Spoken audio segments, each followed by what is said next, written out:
Thanks, Lauren. Mic check, 1, 2, 3, 1, 2, 3. Good afternoon, good evening, good morning from London. You're all good. Thank you.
Hi, everyone, and welcome to the Brand Innovators Livecast series. My name is Lauren Kania, and I'm the Vice President of Client Success here at Brand Innovators. Really excited to be opening today's program, The Future of Identity, Attribution, and Measurement, brought to you by our friends at Prohaska, and featuring a really great lineup of speakers, some of which have been a part of our community for years and others participating for the first time. So welcome, everyone. Before we get started, just wanted to remind you that you can interact with us in the chat widget, which I can see some of you have already jumped into, which is awesome. Keep it going. And if you have questions, you can submit them in the Q&A widget that's at the bottom of your screen. We're going to do Q&A at the end of each session, so we welcome you to engage with us. And now let's get things started. Without further ado, I'm excited to introduce our guest MC and presenter, Matt Prohaska. Matt's the CEO and principal at Prohaska Consulting. Welcome, Matt. And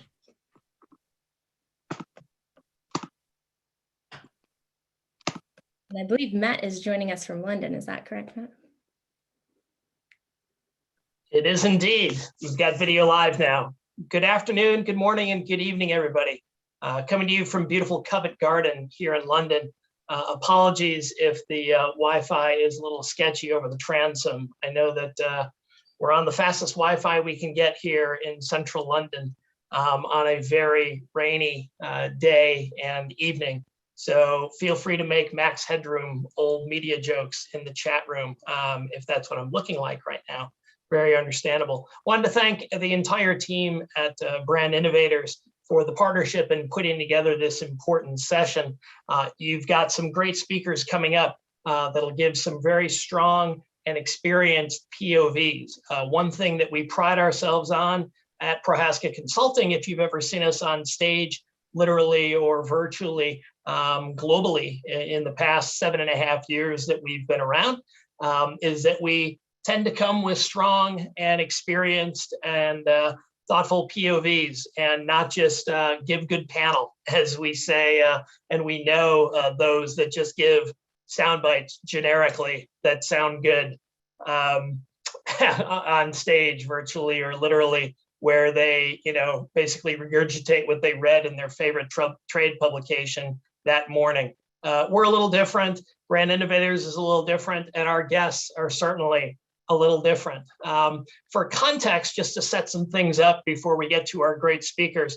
Oh, by the way, I want to thank all of our sponsors as well, who you'll see after Rudy from Prohaska Consulting does an opening fireside chat. Great to have their support, and obviously we couldn't have pulled this off without their enthusiasm and support, and frankly, great points of view that they'll be bringing as well.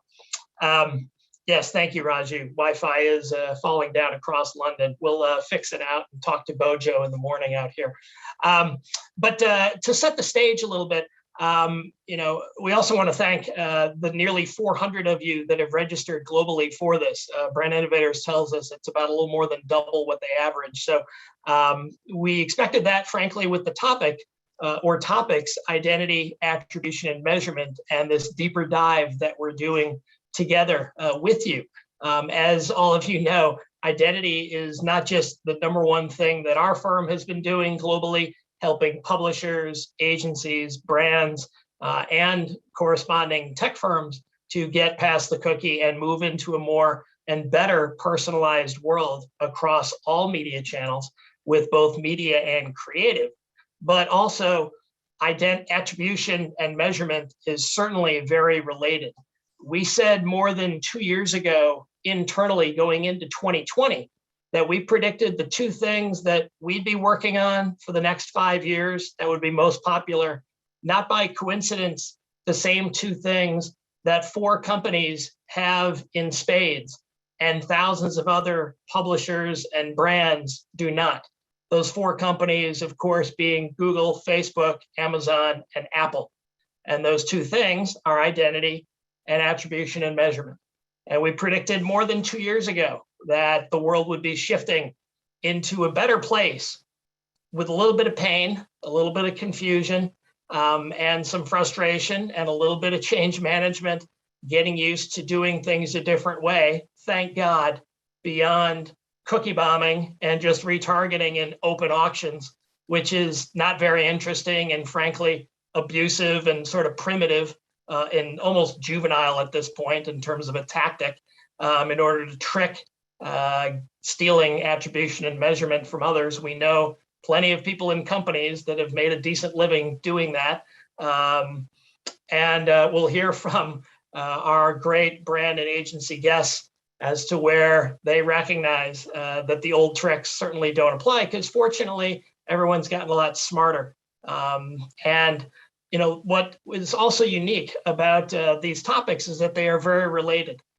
Smart folks here know that it is very hard to have good identity without good attribution and measurement, and certainly the reverse is true as well. So with that context, I wanted to just make one prediction before we turn things over to Rudy and Tim, our first fireside chats. Those of you that have seen us with better Wi-Fi and in real life over the years might remember a particular session we did at Programmatic I/O in New York in October of 2019, around the same time that we were predicting that the two most popular services in the world that people need help with would be identity and attribution and measurement. And we predicted on stage then that in 2020, open auction spending as a percentage would drop by about 30 basis points, because there would fortunately be a move out of open auction and into more PG and PMPs. We obviously didn't predict the rise of CTV accelerating because of a global pandemic. We obviously didn't predict a global pandemic just a few months later as well. But the acceleration that often takes place in times of great challenge and opportunity, as we've all been in the last 18 months in our lives and in our work, allowed much more of an acceleration. And from Amit Shah's global publisher operations practice on our team, working with our various publishers, we see about a 35% decline over the past year. So we're pretty close on that, and we welcome anyone else to challenge or share their own data with what they see as well. So it would be a wasted opportunity to not make a bold prediction with the generous stage that Brand Innovators has provided to us here. And so we predict that there will be at least 20 brands by next year's upfront in 2022 that will keep score and measure their TV spend differently than Nielsen, Demo, and Panel. That's only 70 years old and probably at least 8 years outdated. We've been proud to work with at least 5 different attribution and measurement companies directly to help them with their services. And we've been proud to help quite a few key brands, some agencies, and some publishers change the way we keep score, because there are two things. Some of you may know an old person movie reference called The Blues Brothers, an American movie, only 41 years old now, where the great Dan Aykroyd in character said, "We're on a mission from God." Well, we're on a mission from God with respect as well, to get two things changed as soon as possible from every CMO and every media agency director. And we'll ask each of our panelists to see if they can include this to talk about the reality of that and if this is even a valid challenge. But we're on a mission to get everyone to stop doing last click, last touch, and to stop doing demo and panel as soon as possible. We think there are great damages that are caused by people tricking the system when you have 93% global search share, or you have, let's say, an established, dangerous, large share in social media, or you have a very large e-commerce share, or you have a large mobile in-app ecosystem where you are changing things on a weekly basis to tilt things in your own favor, as one multi-trillion-dollar company, multiple multi-trillion-dollar companies have now done. So with that context, wanted to get into the trenches here and into the reality and into the practice versus the theory here that I've been espousing. And it's time to get to our first great discussion here. If you think, those of you who know me, know that I'm known and take pride in making some bold statements and planting some flags on behalf of our global team, I'm thrilled to introduce our own Rudy Gran, who has recently joined us just in the last couple of months as our global attribution and measurement lead. You can check out his LinkedIn profile, most recently from the great agency holding company Publicis. And if you scroll way down on his and my LinkedIn, you'll see that we did some early good work in the space of behavioral targeting way back in the relative Stone Ages. And Rudy's going to be talking to the great Tim Wu from fantastic media and creative agency RPA. With that, we'll toss to Rudy and Tim. Please take it away, gentlemen. Appreciate it, Matt, and good to see you, Tim. Thanks for everybody attending. I know we're going to make some time at the end for your questions as well. I definitely want to throw your questions in the mix because they're going to Tim, and I think you're going to find that's the right place for them. We've had a chance to check. I expect good things here. So, Tim, let's start a little bit with your remit. Let's start a little bit and talk about your role. You're a data professional. As my background is some agency analytics work too, the role of the data professional and the role of the data product within agencies is very rapidly evolving. You used to see more sort of narrow titles like analytics or reporting.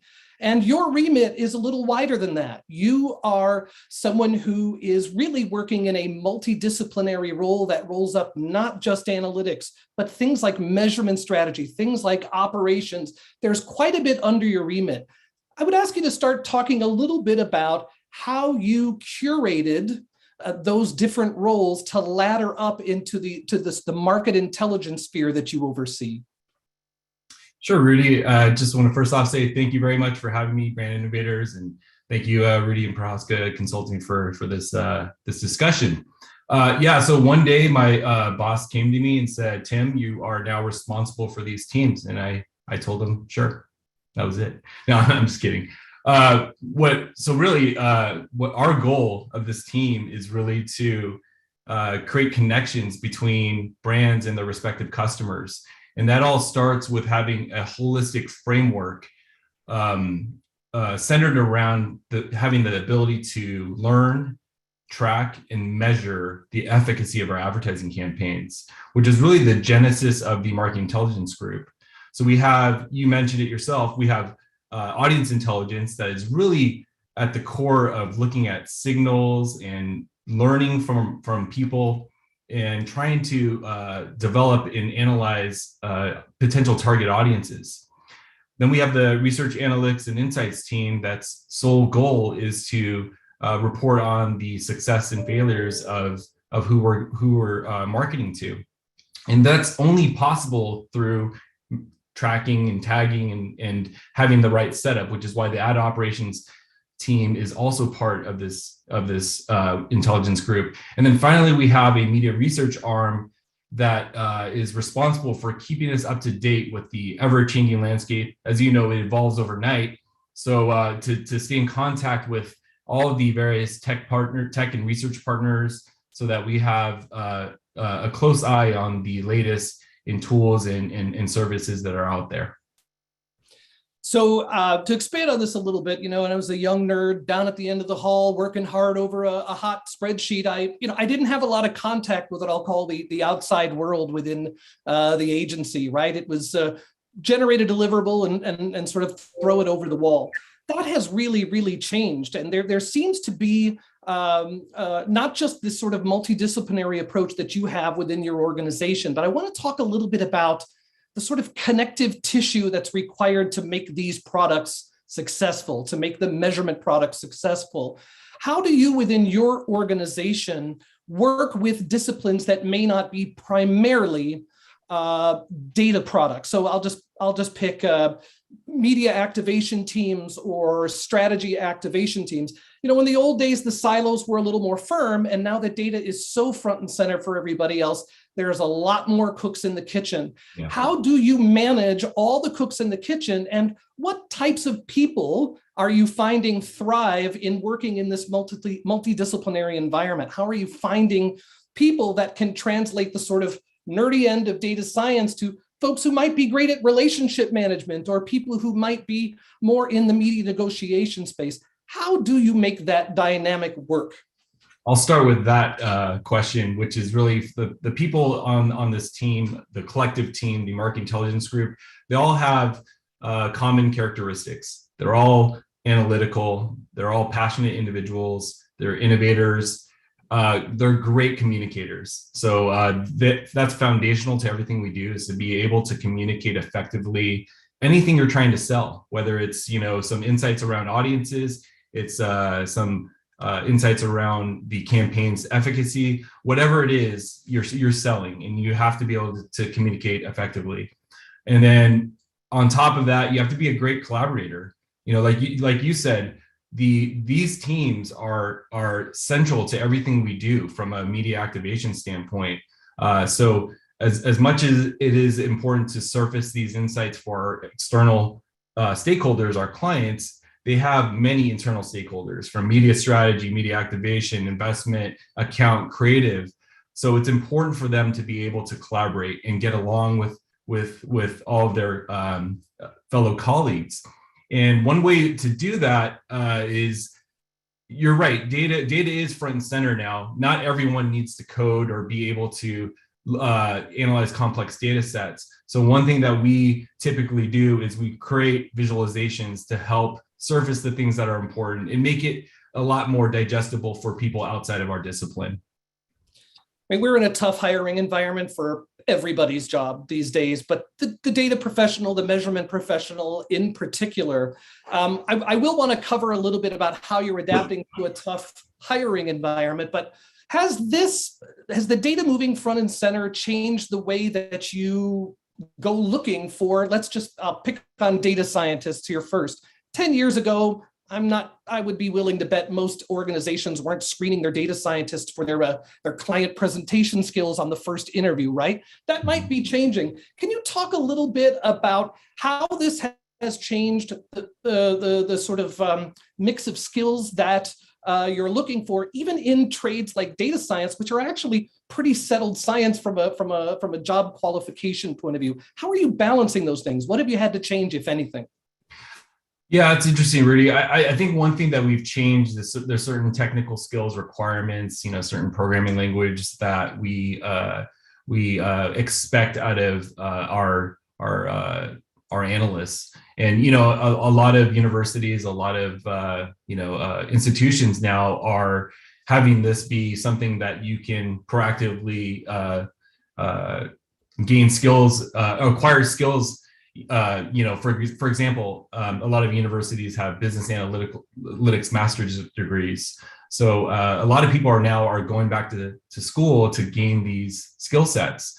And that will certainly be invaluable in to transform data, to pull data in the environment that we're headed, where there's going to be a lot more responsibilities around data gathering, collection, and pulling and formatting, et cetera. So part of it is the technical aspects of what we're looking for, but I also want to just go back to what I started with, which is the communication, because I think the skill sets are invaluable, but we also want someone that can communicate effectively with our clients and with our internal stakeholders. That's, I would say, equally important to a person's skill sets than just the hard skills alone. Right. Well, and the number of client-facing data professionals, I think, is going up in every organization. And maybe we can switch and talk a little bit about the client-facing data product in the measurement and attribution space in particular. An agency, I know lots of agencies are positioning themselves as, they do everything. They're Swiss Army knives. But fundamentally, agencies are still a service business. At the end of the day, you're still going to have to meet client expectations. It's another way of just saying you're going to have to do what the client wants. And from a measurement point of view, not every client is going to want, total open kimono, totally, open, having all the secrets reported on a regular basis. So culturally speaking, how are you managing your data product, your measurement product specifically, into a client org? The same problems that you might have managing multidisciplinary practices on the agency side, I'm guessing you're going to have plenty of clients where managing into a multidisciplinary approach that you didn't curate presents some unique challenges. How are you balancing giving the client what they want and demand and giving them what you think you need and making that product indispensable to them? Yeah, and I know I sound like a broken record, but, I think one thing that I've advocated across all of our disciplines is creating relationships with our clients and building that trust and confidence in what we have to offer. And once that's established, it's a lot there. What I find is that they're a lot more receptive to what we have to share with them. And so that is paramount, is really gaining an understanding of the client's needs and their business objectives, so that we can provide the everything that they need, but then add on to that. So once we're able to satisfy, I would say, check the box on the things that they're asking for, they're then a lot more receptive to the other things that we have to offer. And sometimes, yeah, you're right, we have to change their mindsets into looking at other things, considering other things. Maybe our market mix model has a recommendation that counters what they've done in the past. So it's our what we need to do, though, is sell through in this idea of changing their business strategy in an effort to maximize the return on investment. But all of that conversation is aided or is amplified or is benefits from gaining trust and building that confidence in that relationship that I spoke to earlier with the clients. Right. I'm going to switch gears a little bit here to talk about some nuts and bolts in measurement. And I have been on the buy side for quite a while, and the buy side, sort of trashing the measurement product of the sell side is sort of old hat and old sport. One of the frequent gripes that you hear is why should we let the publishers grade their own homework, for example? But to some extent, aren't agencies doing the exact same thing? I mean, the agencies are the ones saying, give us this amount of money and you'll get this amount of things back, and we'll let you know later whether or not you really got those things. Managing the actual measurement and getting to a place where you have an independent voice for getting to the truth is a process that is a very delicate one. I'm wondering what your approach is at your shop and what you think good general principles are there too. Is how much of grading the own homework are you willing to tolerate, and how much are you really depending on that sort of third-party auditor function to get that data product in front of a client? I love this question. And really, we operate as Switzerland. We are Switzerland. We're a third-party bank. That's how we analyze and provide recommendations. we have really no skin in the game, which is why we can come and present the findings without any biases. And I think oftentimes the difference between an agency and publishers are publishers' analytical teams. Many of them, they're all part of this same unified team where they, there's a commission structure. So it's in their best interest to promote the products and services of that particular publisher. But really, from at least from an RPA perspective, our analytics team, our measurement team, we have no skin in the game. So we're able to just provide our point of view without any biases. So it's been tremendous. Right. So if you're counseling a client, you're helping them through an MTA, an MMM, some sort of large scale measurement product. Can you talk a little bit about your thinking or your approach in terms of guiding a client through those decisions of, do you build the model yourself? Do you rent models from somewhere else? I mean, this is the build, buy, or rent discussion, particularly in terms of MTA. How do you feel about clients building their own models versus maybe going to a third-party vendor, particularly when it comes to MTA, or is there not one specific answer? Yeah, I don't think there's a one specific answer. It's really depends. There are several situations or dependencies on what that decision. But I think just in general, a lot of the analytical partners that specialize at their core competency is building these models. Oftentimes, they provide a very sound solution. They have the relationships across the different technology partners. So I would say more often than not, that's a better avenue to go down versus trying to build your own, which becomes very expensive, very timely. You have a lot of different disparate data sources that you have to combine and put into place. But a lot of the third-party partners already have the integrations in place. They already have that experience. So, but again, going back to what I said earlier, it really depends on a client basis. If you have that the team to support and build a model internally, it could be very fruitful. From our experience, though, I think really working with these third-party partners tends to be the quicker turnaround, especially in the environment that we're in, where you need to make decisions quickly. Right. I don't think this is a particularly hot take, but you never know. So a lot of these deployments, you mentioned the time consumption and the cost.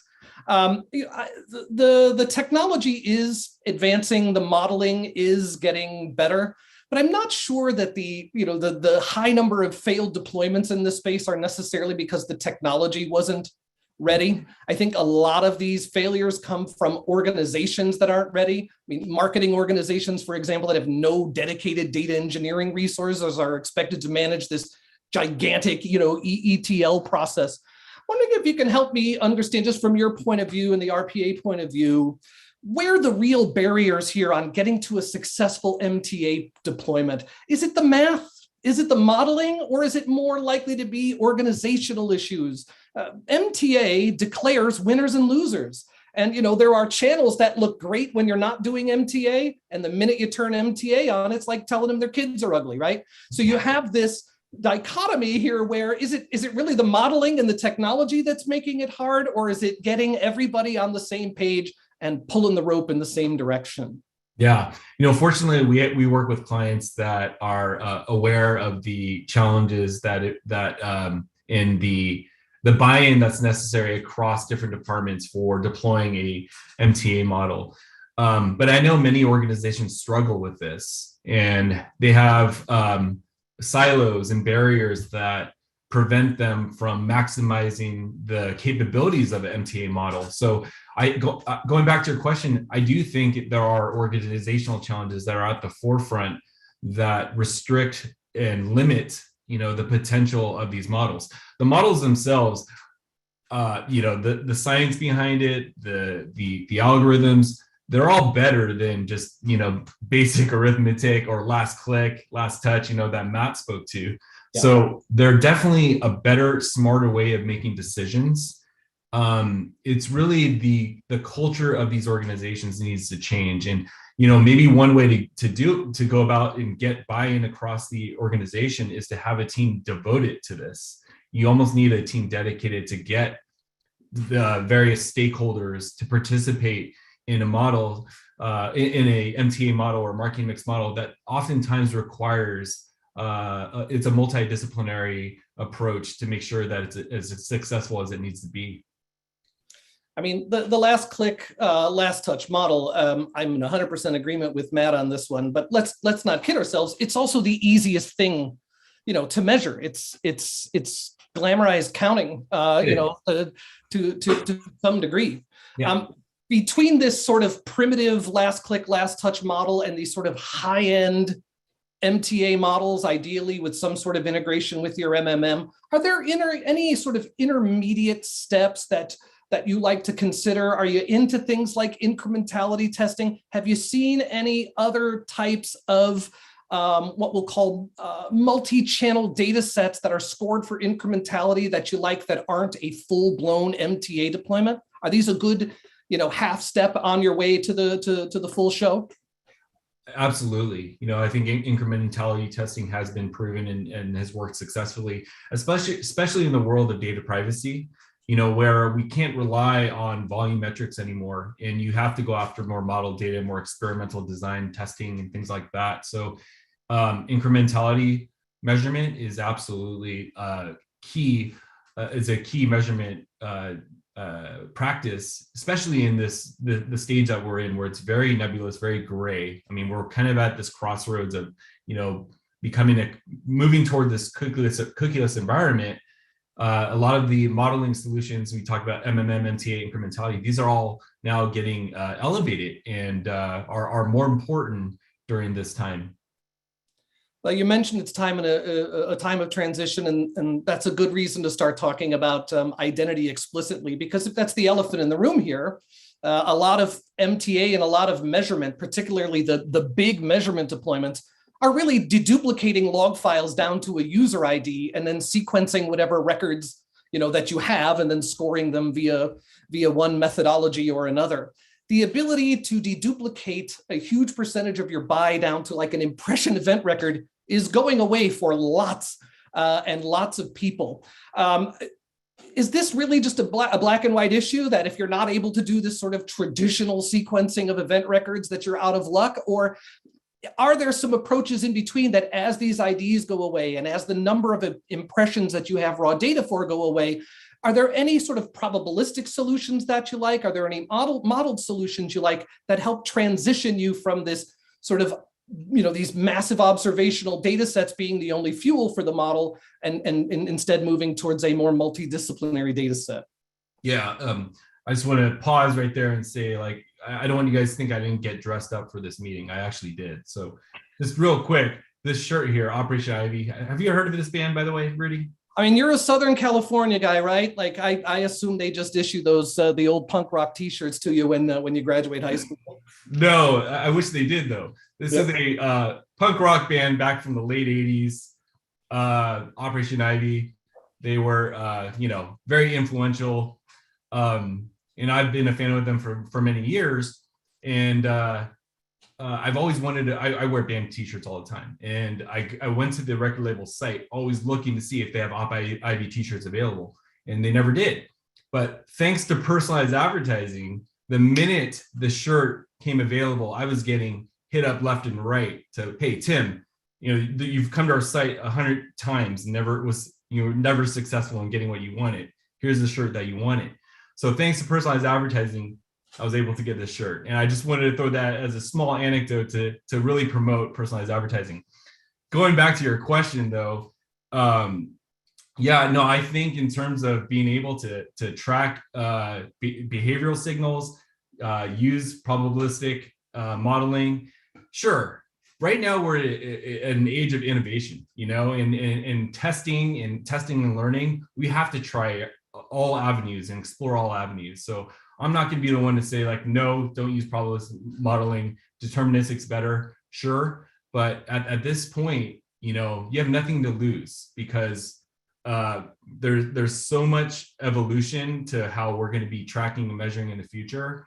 There's a lot of solutions coming out in place. There's no right answer on how to solve anything right now. So we're taking an ensemble solution approach, and we're trying to maximize our return and test different things. And you'll learn along the way. You'll learn that maybe probabilistic modeling doesn't work in your vertical, or maybe this partner that had this ID resolution capability didn't scale. So these are the things that you have to, roll up your sleeves, get dirty, and do. Otherwise, you're going to be sitting on the sidelines just waiting for that unicorn that may never appear.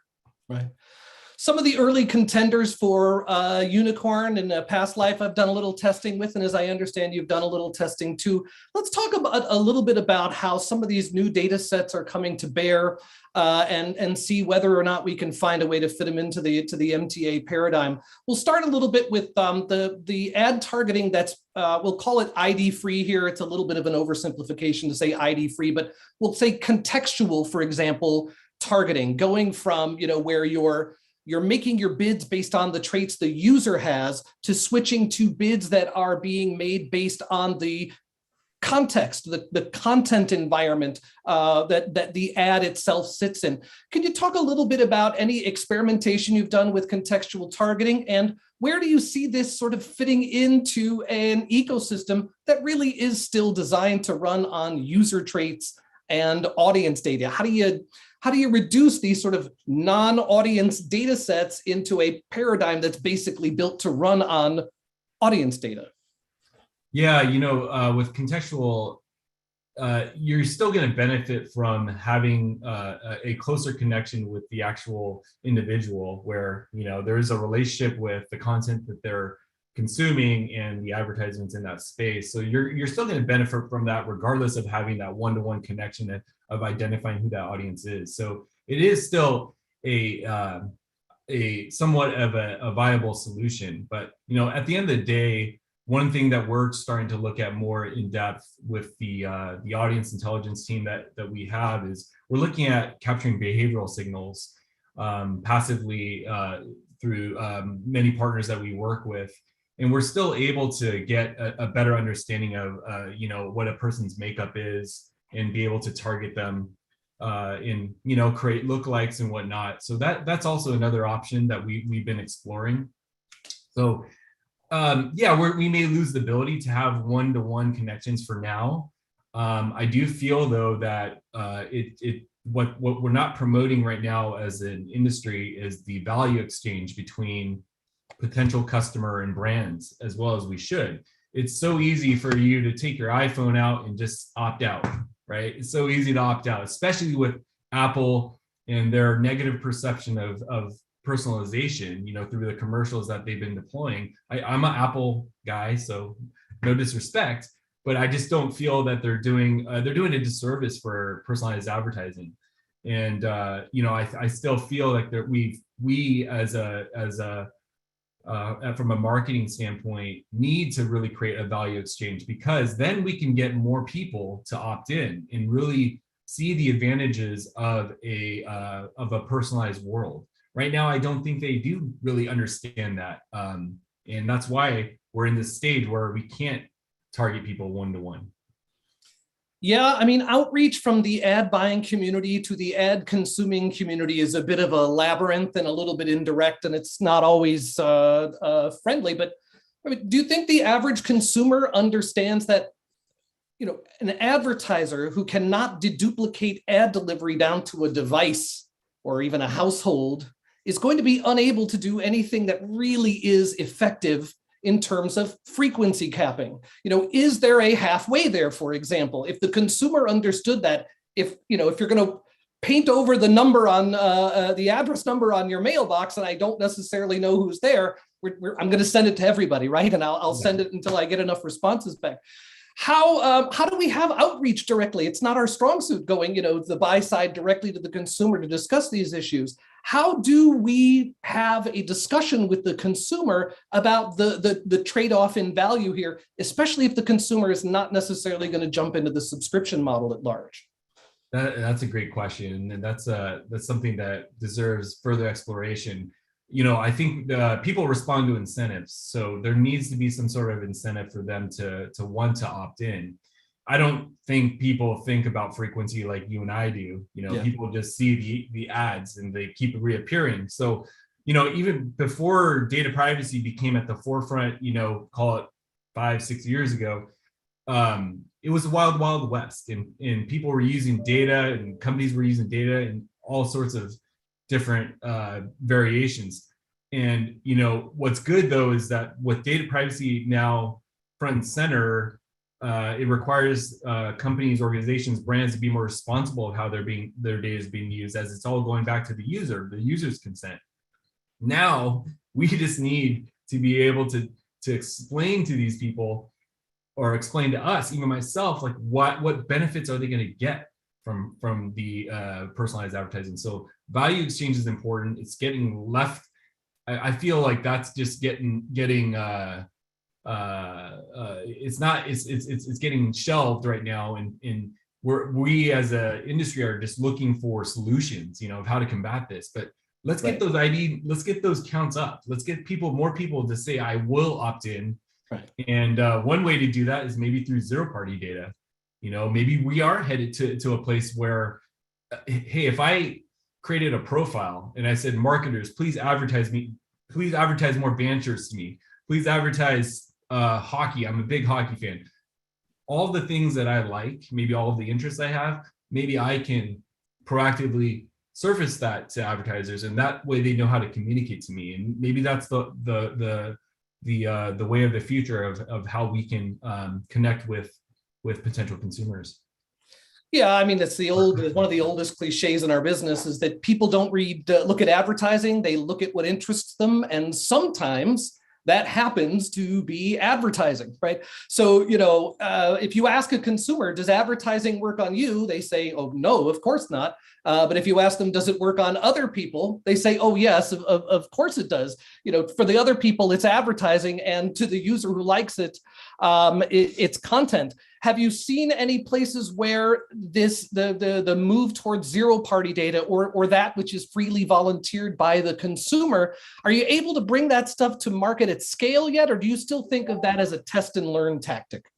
Yeah, definitely a test and learn, because I don't think people are ready to just, freely give up information, especially with data privacy being such a hot topic right now. But I do feel, companies, organizations, clients of ours are starting to really examine the use of first-party data. And with that can come zero-party data, and deepening that connection with their customers. So it's definitely a test and learn. And I don't have the right answer to how we get more people to feel comfortable with sharing that type of information, or kind of making that the norm.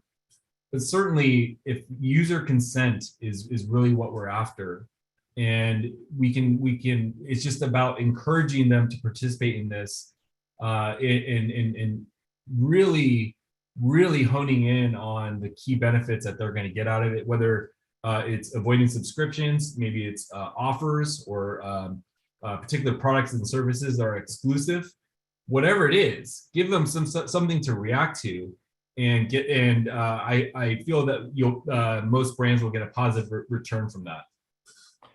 So I want to be respectful of time. I think we're about a little over 30 minutes in, and I know we have some questions in the chat. I definitely want to throw it open to other questions. We do have some things that we'll get into here together, and there are already some questions in the chat that I am going to go into here in a little bit. In fact, I'm going to maybe go back a little bit while we see what we get in terms of questions from the audience. Can we talk a little bit, going back to the idea of independence and measurement, and talk a little bit about RPA specifically, and what the advantages are for clients, to work with an independent agency? And I think, the argument for working with the holding companies, those are things that I think a lot of people instinctively understand. The scale is fantastic. The group buying power is fantastic, but, it may not be fantastic in every circumstance for every client. Could you talk a little bit for the client who's thinking about, re-engineering their entire stack in the years to come. They're rethinking everything. What are they going to in-house? What are they going to farm out? What are they going to pay other people to do? What is the value proposition for the independent agency in there? And what types of clients do you see really thriving with independent agencies?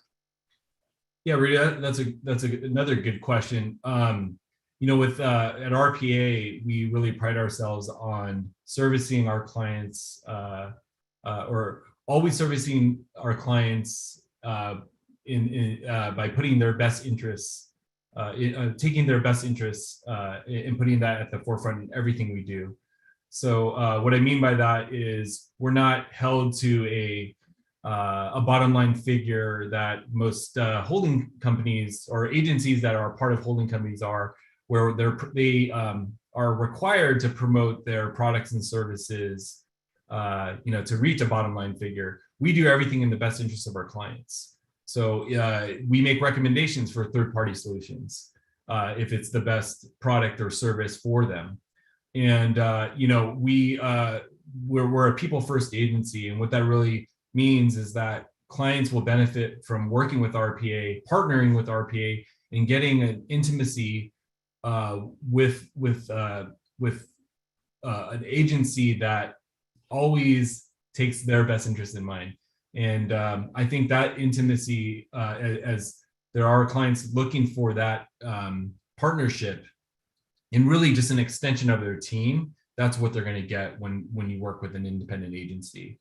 And sometimes not all holding companies suffer from this, or agencies that are part of holding companies suffer from this, but I do feel like that lack, they're at such high scale that intimacy sometimes gets lost, when independent agencies have the ability to be a lot more in close contact with their day-to-day operations. Right. I mean, in our business, the opposite of that intimacy is going to be automation. And I'm wondering whether or not y'all have the automation bug yet. I mean, just in defense of the big holding companies, and then that's my provenance, so probably a little biased in their favor here. Doing mass scale automation of the behind the scenes stuff is going to scale very well for them. And to be able to extend that to automating processes for clients who may just want to in-house part of it and just say, you can in-house it, we'll sell you algorithms, or we'll sell you the automated part. One of the advantages to an independent agency is going to be that high touch, that high customer service. Is there any disadvantage on automation, or is that on your radar in a big way? Oh, it's definitely on our radar. I think oftentimes they say the percent of time spent, between ETL, data formatting and whatnot versus the actual producing insights and recommendations, it's like a 70-30 split. We wanted to reverse that with automation. So take care of all the formatting, cleansing, integrity, all that stuff up front, so we can spend more time on the insights, the recommendations, because that's what our clients care about. At the end of the day, they don't ever ask us how long did it take you to format this data. That's trivial to them. They want insights, they want recommendations, they want optimization. So having that pendulum swing so they can focus more on that, that's what automation does. So I'm going to dip into the question bag from our attendees, and thank you, Bruce, for this one, a very good one. Why aren't more brands and campaigns leveraging ad creative opportunities, personalization of creative, interactive creative, enhanced video creative? I'm guessing DCO in one form or another too, bringing that data to bear in an automated way. Why hasn't the adoption in the creative space, on the data space, been as robust across the board as it seems to be in the bidding and buying process? I think it's some of that goes back to just organizationally. I think there's a fear of costs, of time it takes to implement. I think there's also been challenges with just the recommendation engines working properly, for some of these partners. But it's funny that this question comes up now, because I've been exploring dynamic creative optimization at length recently, and a lot of the partners have made huge enhancements in getting it right, and certainly working with all of the ID specialists in the space to have an ID graph, a footprint, so that they can get sequential messaging right, things like that. I think it's just a lot of the unknown is in you know, maybe it's legitimate, maybe it's not, but back to what I said earlier, you know, we are in this state of innovation. So most organizations, I think, will truly benefit from tapping into these types of solutions. Yeah, and you know, not to pick on anybody in particular, but there are plenty of websites. If you go look at the homepage, there's probably 20 different personalization engines on there, personalizing one element of either the experience or the page. Of course, none of them talk to each other and could all just easily be making recommendations that confound the other recommendations being made by the other, whatever, 100 personalization vendors in the site. We're going to take a little step back here. Thank you, Gabby, for your question. Definitely want to hear from Tim on this one too. We're going to go back to a little bit finding a win-win between the marketer and the consumer. I mean, the advertiser is the great benefactor for many content creators, right? Like they're footing the bill for these things. There is value generated by the ad buyer. And I think the fact that consumers don't run at subscriptions quite as much as maybe would have been anticipated reflects that to some degree. What Gabby is asking is, what role do you think the marketer themselves has to play in terms of educating the consumer about this? Is this some industry trade organization who we're going to hand it to? Or is this an extension of the brand? Is the brand supposed to just go directly? I mean, talk about zero-party data, the consumer willing to have a dialogue or exchange with a brand. Is it as simple as that? Is it as simple as the marketer reaching out and asking? What role does the marketer play in educating the consumer? Yeah, I think the marketer is really responsible for this to help educate the potential customers and customers of back to what I said earlier, the value exchange, you know, and as many clients of ours even consider looking at ways to create you know, authentications on their website, logins for example. The big question becomes, what value does a non-customer get to log in, you know, benefit from logging into this website? Somehow the brands, marketers need to figure out ways, creative ways that show that these potential customers can benefit from, you know, personalization or what have you. And right now, I just don't think that that's being considered by many. You know, where again, running to solutions of a post-cookieless world, what are we going to do? We need to go back to just emphasize the value that people will get from personalization. In fact, there was Accenture ran a survey, and 91% of people said that they would shop at a brand that utilizes personalization. So, Rudy, that goes back to what you said earlier. Most people, I think, subconsciously are benefiting from personalization. They just don't fully understand, you know, and part of that is because of the negative perception of what data privacy is, you know, and at least what's being surfaced in the media. But sorry, I'm getting long-winded, but going back to Gabby's question, it really is, I feel it should be the responsibility of the brand marketers to really create that value exchange. Duck into the chat here for a quick question from Karen. This is cutting edge stuff here, wanting to know RPA's point of view on the emerging discussion on an alternative TV currency, or the development of a more holistic way of measuring the delivery of video for the advertiser. Have you come to any conclusions on that? Have you reached a place where you have a strong POV that you want the market to go, or are you still taking it in and trying to figure out on a client by client basis where the recommendation is? Yeah, there's no definitive. We're still researching this topic, but that's where our media research team is concentrating their efforts on, because it is important, you know, this holistic currency. You know, we don't necessarily have a strong point of view either way. It's really just seeing how what shakes out of it. And I think going forward, though, everyone wants this holistic currency. You know, I think for years now we've been looking at ways that we can fully understand the consumer journey, and this is certainly a step in the right direction. Right. All right. I promised you I was going to ask this one. Hope that it doesn't feel like I'm putting you on the spot.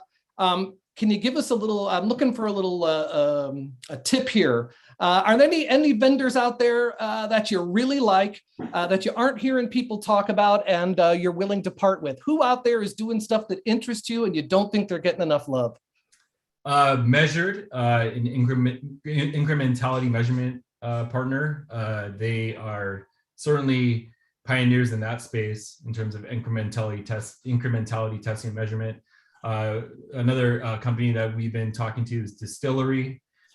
They do a lot of audience targeting. They have they have a map of the internet where they're able to capture over 200 million signals of individuals. And this is without cookies or IDs. So they're certainly a partner that's very interesting. Just to name a couple. There's many out there, not to single anybody out, but these partners come to mind. Appreciate that. Matt, are you going to let me wear Van Halen t-shirts to work? I think that falls under company dress code policy quite comfortably, of course. I figured as much. And I'm sorry, did I miss the memo? My background, I obviously don't have the same theme background as you guys, so I apologize for that. Your t-shirt is your background. That works. IRL. Very nice. I was busy getting my Op Ivy playlist going on Spotify while you guys were talking. So Rudy, a big thank you. Tim, thanks for showing me once again how far away I am from being cool on the music scene, and for helping all of us get a little bit more insights on what life is really like at a great agency. Thank you both, gentlemen. So before we turn, just another shout out to Tim and RPA, and it was great to see us get to at least one Q&A on the intersection of media and creative. I was actually with another executive from RPA 5 years ago doing a fireside talking about creative and data. And we're pretty sure that was the first discussion publicly about the topic. And we've been putting our creative and data in practice off and on the shelf for 5 years since then, because we found the industry, frankly, hasn't been ready. RPA is one of the few agencies, and you'll hear from a couple of brands coming up who are leading in recognizing that, gee, maybe we shouldn't be splitting the vote and giving one giant agency media and one giant agency creative and expecting them to play well in the sandbox when it comes to the brief and using data throughout, especially when their shareholders tell them they're supposed to hate each other and crush each other. So that said, Tim, great stuff again. Thank you, sir. Thank you very much. Appreciate it. And thanks again to Rudy. So hopefully the Wi-Fi is a little bit better here. I've been moved to supposedly the fastest Wi-Fi room in the hotel here in Covent Garden. And for those of you wondering, why are you in a hotel, Matt, in London? Don't you have an office? Yes, we do, in beautiful Holborn, with Matthew Beck and our whole UK team. But I had to quarantine given the new rules from last week. I just got my negative test 4 minutes before we all went on stage here. So excited to go out and have a good time after these next two fantastic discussions. So without further ado, I'll get into commentary on some of Tim and Rudy's stuff, talking about Apple with less respect than Tim gave them for some of the evil genius work they've done, discounting personalized advertising, and them and Google especially doing a great job convincing billions of people to trust no one, of course, except themselves. So with that, you heard me say that we couldn't do this literally, or certainly as well, without our partners and underwriters. And InfoSum is top of the board on that. So InfoSum's UK offices, actually, their expanded offices are about 500 meters from where I'm sitting right now, right down the street. So with that, one of their top colleagues is Greg Morton, who runs the show for North American sales at InfoSum. We've been privileged to have helped them a couple of times over the last 2 years and seen them certainly grow quite a bit with their fantastic methodology and helping themselves and a lot of their clients stay and get on the right side of history, as we say. And Greg's going to be talking with all due respect to our friends at J&J, who we work with quite a bit, say one of the smartest people in all of pharma marketing, if not digital marketing. So no pressure, Paul. Paul Gelb, who we've been lucky to know for a number of years now. Two great gentlemen. Take it away, Greg. Yeah, thank you. Thanks for that. Paul, it's great to see you here, and I look forward to this discussion. So I'm going to start off just a quick opening here, and today we're going to talk about. There's three topics here of this. But we're going to talk about identity, and we in the kind of the marketing and the advertising and our ecosystem are really dependent upon identity, right? We know that it's a critical piece, and today we rely on a lot of different identity utilities that are aligned on using the cookie as the ID, right? And today we kind of live in this centralized approach where we all use a lot of different technologies like onboarding and DMPs, et cetera. And we at InfoSum, and this is kind of my opening, is that we see this shifting. We see a shift of moving this to a decentralized approach where a brand's PII starts to become the currency. And then really a new ecosystem evolving where brands and publishers and even other interesting data partnerships will start to blossom, and will want and you want to collaborate in a new way using your PII, your own first party data as that kind of centralized currency. And that shift is really what we saw at InfoSum, and really kind of built our technology. So with our approach, brands can confidently, securely, and in a privacy safe way make those better and more insightful PII to PI connections with partners via InfoSum's patented technology and our non-movement of data approach. So that's kind of, and I've been in InfoSum for about a year and a half now, and I can tell you, like, this is real. This is a whole shift that's happening in our industry right now. It's pretty exciting, and I'm excited to introduce Paul. And we've had some really good discussions thus far, but I'm excited to take this and moderate this discussion here. Paul, do you want to do a quick introduction for yourself? Sure.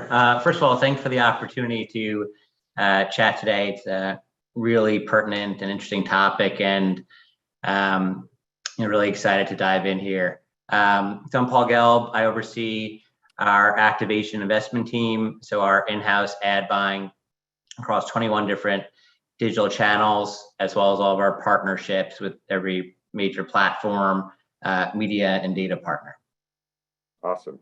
Yeah, that's great, Paul. And I want to start with a couple things here. One, but as you think about within your world, within Bear, and your OTC focus, and within the organization, and you think about this post-cookie world, like how far along would you say, and would you tell the audience here, of you transitioning to a first-party data strategy and approach?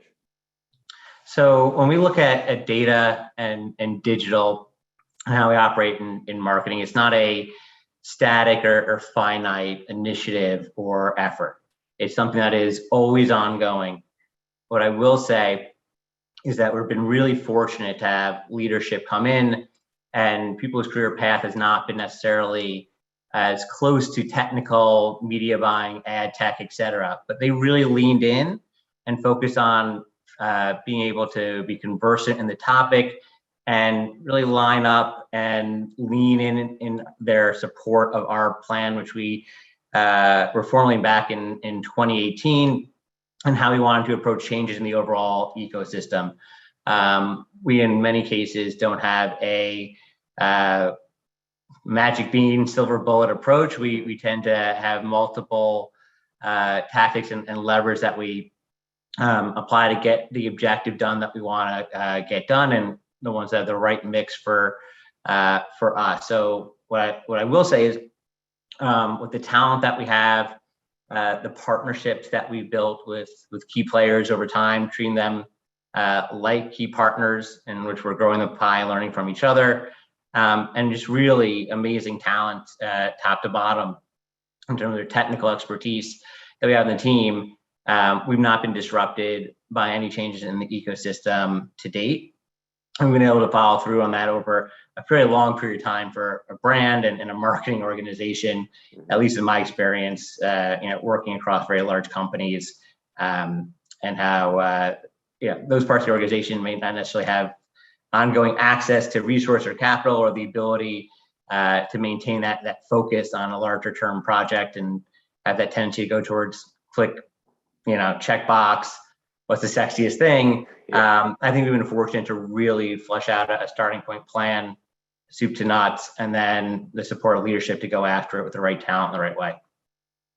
That's great. Yeah, and kind of shifting then to your customer. So you think about internally, it sounds like you're making some really good strides to your first party strategy, but how have you built or thought about the relationship with the customer on the OTC brand side as you think about collecting first party data from them?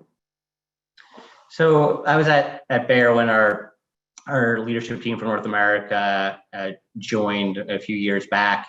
And the first question, the focus of all those kickoff meetings was the customer, how well we knew them. Our mission is to serve the underserved, those who are having disparate outcomes in health, and that's only more pronounced today. So the stakes could not be higher, and you only are successful in how well you know your customers, understand them, what communication is going to work, and how do we really engage and get adoption of self-care. And if you just started doing that when some of these new tools came about, then you're definitely behind the 8 ball. And I think you'd probably struggle to invest enough even in new tools if it wasn't important for you to lean in before panels, getting out and just knowing and speaking to your customers or consumers, talking to your distribution and retail partners about their customers and what is going on, listening. There have been numerous levers, and I think if you're not taking advantage of all those, as well as building up a really top-notch team that focuses on consumer insights and analytics and brand managers that truly love their customers and their brand and the value proposition they give to them, that's what you need to do first. And there's just going to be always newer tools to get that done. But the key is making sure that you're open and flexible, and your goals and objectives are pretty clear, and how they serve your larger business and mission. That's great. That's great. And when we talk about that relationship with the consumer, we always go to the privacy, right? And one thing at InfoSum we always talk about is all the different privacy legislation and compliance laws that are out there, and really how to help future-proof you as an organization. We've done some things within our platform to do that, kind of put guardrails around so you're not violating any privacy laws and you're always privacy compliant. So within your world, Paul, I guess one question is, because there's so much fragmented regulatory requirements out there in legislation landscape, like how have you thought about that as an organization, understanding you want to have that relationship directly with the consumer and really collect their data? What are your thoughts there? Oh, one, I remember having a conversation a few years ago where someone made a recommendation that we should be creating and producing content and building out an audience from that content that's similar to the number of people that you can reach with media today. And so if you do the numbers, and my response was just doing back of the envelope, that if we are creating media that drives an audience of $100 million, we probably shouldn't be just selling our product. We should probably be selling media, because the margin is fantastic. And there are only so many places that can allow you to reach 100 million people a week. Now, there's not reach scarcity, but it's a pretty select group, and they've all done pretty well, as they're pretty much the most valuable companies in the world. So I don't think you should have the expectation that you're going to, or that you even need to have a direct relationship with every customer, every person who's going to buy your product. I think it's more important than ever to be listening and supporting and engaging with your customers wherever you can. There's an added layer in health as well as finance of regulatory and some additional hoops or limitations. And first and foremost, utmost important just in terms of the culture and history and just the value of the brands that built up, that we continue to execute in the right way, so that we dot our I's, cross our T's, and are thinking ahead of time. With that said, really focusing on where you are able to have that engagement, not just isolating it to one way or the other, or just thinking that you have to have direct engagement to learn or understand your customer. There's other stuff that you're doing at an aggregate level. And if you look now with the new privacy changes, those that have been able to execute well and were successful at not an individual profile, granular, direct response marketing approach, and even the platforms that were a little bit more on the brand side that are now doing more DR and are better placed and are able to actually optimize, execute at a very high level, but an aggregate level, leveraging and sort of extrapolating from certain insights and certain direct relationships and information. Sure. Yeah, absolutely. And I think, one of the things was the struggle is there's so many different country by country regulations. And so have you found any kind of solutions or alternative ways to kind of deal with just that kind of difficult world that we're in with all these different privacy regulations? Australia's launching a new law, got different states in the US. Like, how do you think about that? And I think in general, if you're set up to have something that's hard or where there's complexity, for that to be an advantage for you to be able to execute, then you're in a good spot. I'm at a company that's hundreds of years old, started at the beginning of the Industrial Revolution, but it's had a deep culture in data and science and operating in these spaces that are regulated and complicated on a global level. And it really is something I think you need to have at a cultural level and an operational level in between your global team and your individual markets, where there's a bit of communication and a bit of investment and resources and being proactive, getting ahead of it and supplementing where it doesn't make sense for an individual market to figure it out, when there could be a holistic engagement at a global level, or where it really makes sense to really dive in and figure out how to do something on a market level because it may be unique to China or the US, et cetera. Also having that flexibility within global and the ability to get the right budget and SWAT team together to execute just that market that may not be applicable. So if you have that culture, you have that sort of system and expectation set up, and how you fund it and how you operate, and communication stays open, and it's not just one-off, but it's something that you're working on ongoing, then these things are ongoing and easy to address because you've done it before with that team in those ways. And it's just another thing to learn on how you execute within your market in a regulated space. Right. Absolutely. Yeah. And this, I'm going to kind of shift gears a little bit, and this is near and dear to InfoSum's heart, but there's this new world or new term in the industry that's starting to percolate called data clean rooms. And they've become kind of part of a lot of different discussions as the next solution for advertisers, next technology that's going to pop, et cetera. So what are your thoughts on them? What use cases do you find that you've used? It's been, term's been around for a while, that you've used to help, usage of a clean room. Like, what have you used that internally to help you solve some specific problems? So some examples. Yeah, well, it's challenging sometimes for me to share examples, particularly on something that's this important and nuanced. But what I can say is that it is incredibly exciting in terms of a technology and a solution. If you look at, again, our goal and our mission, it's ultimately to serve the underserved in healthcare for all. And in so many cases in business, and I tend to maybe not be as flashy or let's see as other marketing speakers, in that I really do believe that we're in a time of marketing and marketer accountability, and a lot of the solutions and paths for success are really about just how you operate well, regardless of being in marketing or another part of the organization. I think what's gone is the days of just being nice to everyone so they're not mad at you, to get senior enough and you just talk in meetings about something that no one will know whether it worked or not, but is your opinion and an idea. I think what we have brought about in a nice window of time is marketer accountability. And what we're delivering on is just so important. It's to me really exciting to see that it addresses something that we found is a big hurdle neck to achieving that goal, which is that there are answers and there are solutions, but they're often in silos of data that have never been able to be combined, where you spend all your time, all your bandwidth, all your mind, power, and talent on data leakage and privacy concerns, et cetera.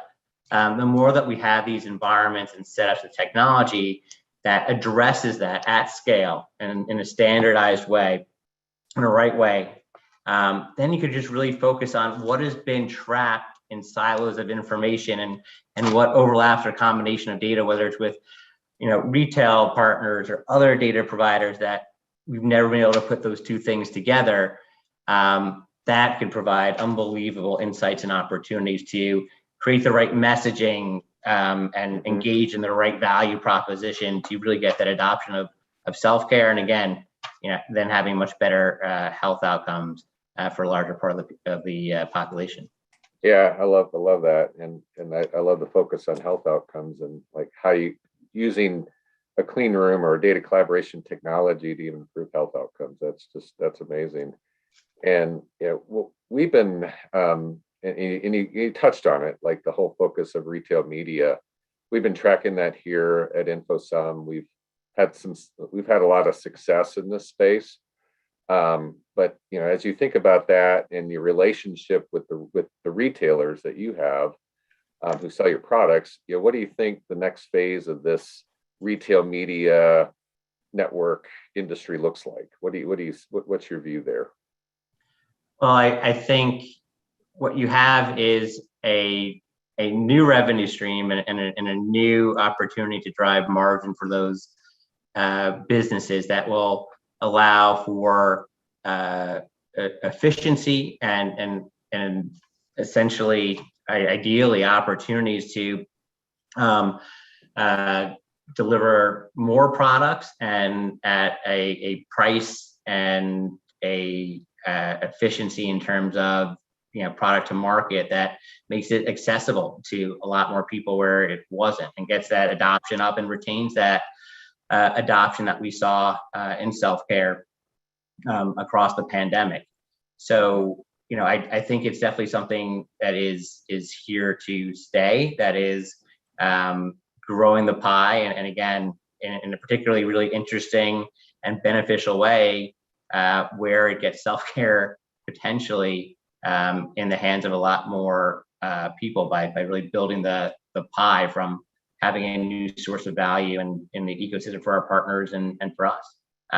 They've been great partners in being distributors, amazing relationships that our team has with our customers, and truly is partnership and collaboration. So now that they're entering in this space, have found them to have hired up really technical people who want to get this right and do it in the right way. So I think we've been expecting it for a while, but are excited that it's here to stay. Yeah, absolutely. And any other kind of new, media partnerships evolving that you're thinking of in the future?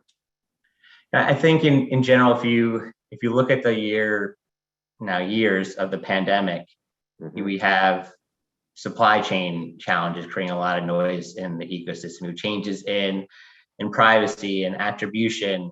And so it becomes all that more important to try and figure out what's going on and to take that step that can be uncomfortable, but looking at each channel and separating what is the potential and ceiling of performance of that channel and what is our execution on it, and then what is going on in the ecosystem in order to get a clear view of that, and how do we pursue forward, not just on that channel, but on the channel given the changes in consumer behavior, privacy, the larger world that we live in. And you only do that by having the right types of partnerships, and that you treat your counterpart like partners.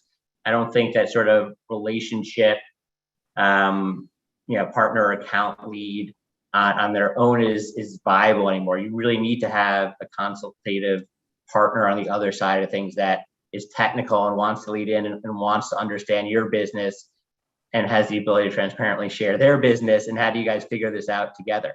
It's just too nuanced and complicated, and it's moving too fast not to do this in a partnership, building the pie sort of way. So that is what we look for first and foremost, and what we focus on, making sure that we have the right technical expertise on our side, and it's not just about repeating, sales messaging that we get, or checking boxes on the X number of products they launch, but really making sure they understand our objectives, our learning roadmap, and we have one for them as well. We understand how they operate, how it makes it easier for them to get resources and support us, and that we're really acting like that true partnership on both sides of things versus someone just selling into us. Gotcha. Yeah, absolutely. And I think that's so critical. As in everything, it's still we're still human. We still want to collaborate together, even ourselves. So as you think about like the pandemic, and you mentioned this, and it's led to a rise in advertising, across retail media one, but also the CTV, advanced television space. Have you seen a change in kind of your advertising to reach your customers for your products like Claritin, Aleve, and others? Just curious on that. Okay, so I think, I mentioned it before, but there has been for a while a fallacy around a scarcity of a large amount of reach. I think while there has been adjustments to how people consume media, what we've had for quite some time now is 5 or 6 very large scale players that can reach a Super Bowl type audience each and every day of the year. When you have YouTube and Facebook, Instagram, and Amazon now with their Prime members and audiences and ad platforms to Walmart, Twitter, Pinterest, Snap, just really large reach numbers. So I think being in and working with those already scaled platforms has you covered. I think we, on an ongoing basis, now there's a pretty big shift in a condensed period of time, but we're always looking at understanding how consumers are shifting their behaviors and making sure that we respect what people are investing their time in and where they're spending that time, and that we have a presence there. But we also want to be honest and make sure we're not saying that we need to be somewhere where we want. It's holiday times, and I have 2 kids, and we learned a lot over the last couple of weeks about need versus want, and a lot of things that some people say need is really want. Yeah. But I think what's really exciting is a large number of players are already scaled and they're going into new areas where we can actually carry forward some of the things that have worked in other channels and opportunities, but still stay with where people are going, be it in audio or more premium, larger screen devices, et cetera. We have the right core partners and the ability to kind of iterate off of that and leverage what we're doing today, because we were set up always to adjust to consumer behavior. So once it's sped up, it was just our speed to execute a plan that's already there. Yeah, that totally makes sense. And yeah, just one other question on that front, I think would be valuable for the audience. So like, because there has been, some new apps and new ways to reach consumers that have been launched, and there will be more. So like, how do you make a sense, I guess, how do you decide, hey, we're going to go invest in TikTok, for example, like we're going to make that decision.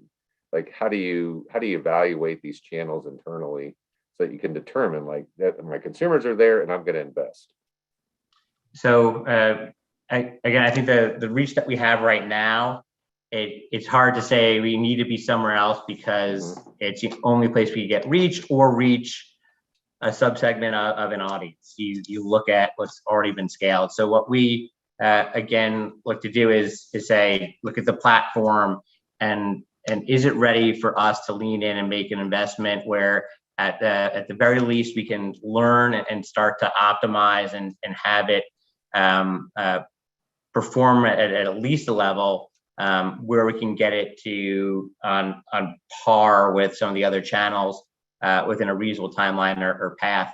And so we look at what targeting they offer, what are the ad formats, what optimizations and lever pulling and ability to how we buy, and is there measurement to know that we actually made it work. I was in a meeting one time and someone said, we should really be more open to doing experiments, even if there isn't measurement or attribution of the results. And at that point, it's not really an experiment if you don't get results, you don't know whether it worked, it may be a strategic investment and part of your more holistic view of executing. But what we definitely want to make sure is we know where that partner stands, and we look at the people and do they have a good team on the other side that can work with us and figure it out while things are new for them. And then we look at on our side, how does this fit in with what we're doing? How incremental is it? How incremental is it now in the short term versus the long term versus other new things that we can do that are already on our roadmap? And then say, can we execute better and do things the way that we do things well, given where the platform is today, in terms of targeting and creative optimization, measurement, with our team, pulling those levers.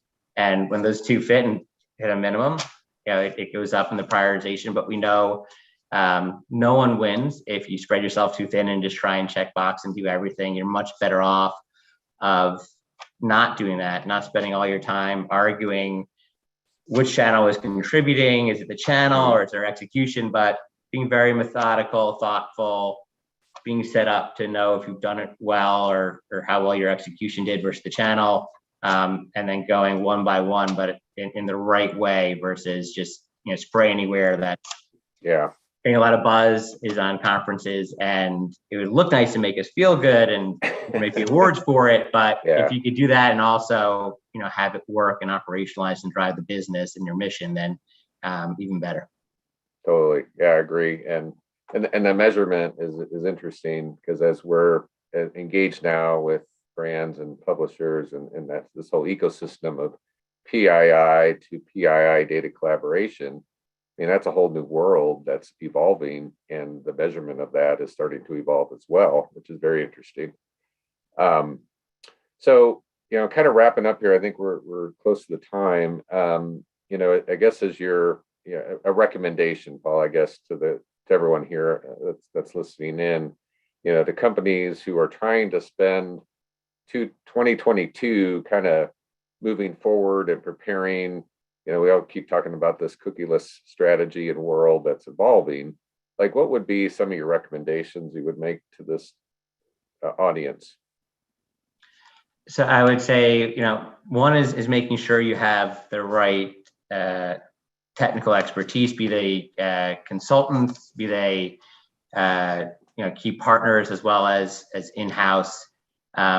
A lot of things that people may say are hard or impossible or can't be done right now. It's really just that it takes technical expertise to do them, and it's a level of complexity that wasn't there necessarily maybe a few years ago. So making sure you have the who right, and I would say two is making sure that you do the legwork early and the back of the napkin math. I've seen a lot of people and large companies, start with the technology and the solution, and there's been little thought to, hey, even if everything goes in our favor, is this even viable or to make sense as an investment? And what's going to be needed in year 1, year 2, year 3? How do we make sure as an organization we maintain that focus and follow through on it?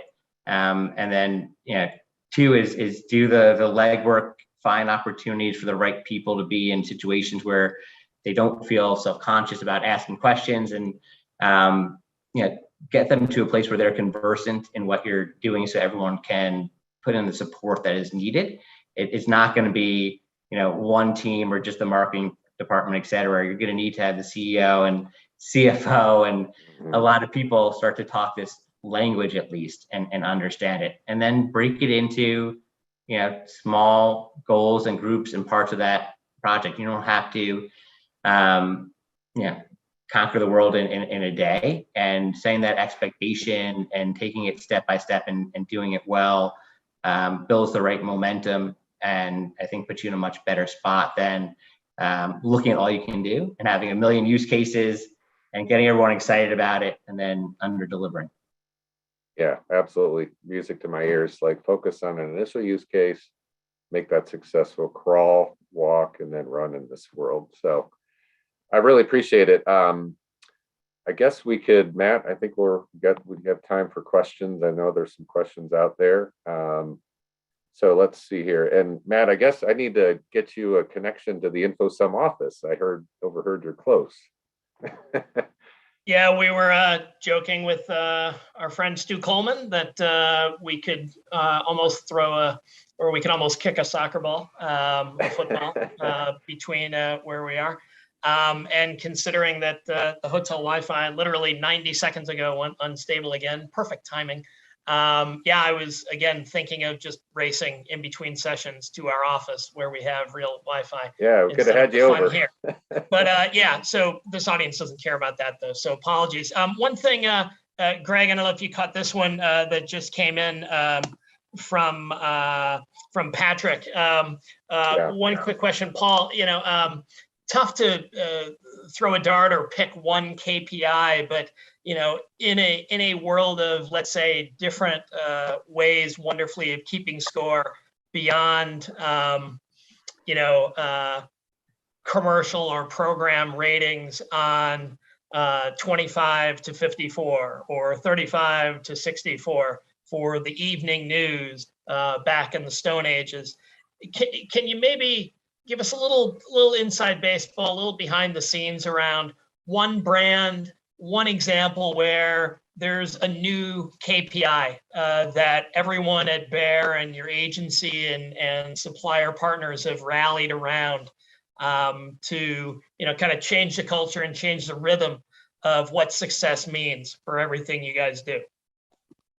So I would say it'd be really hard to find, whether it's in sports or marketing or any organization, where team members are like, I am so upset that there's more accountability in this organization in terms of the decisions where people are investing their time and our resources, et cetera.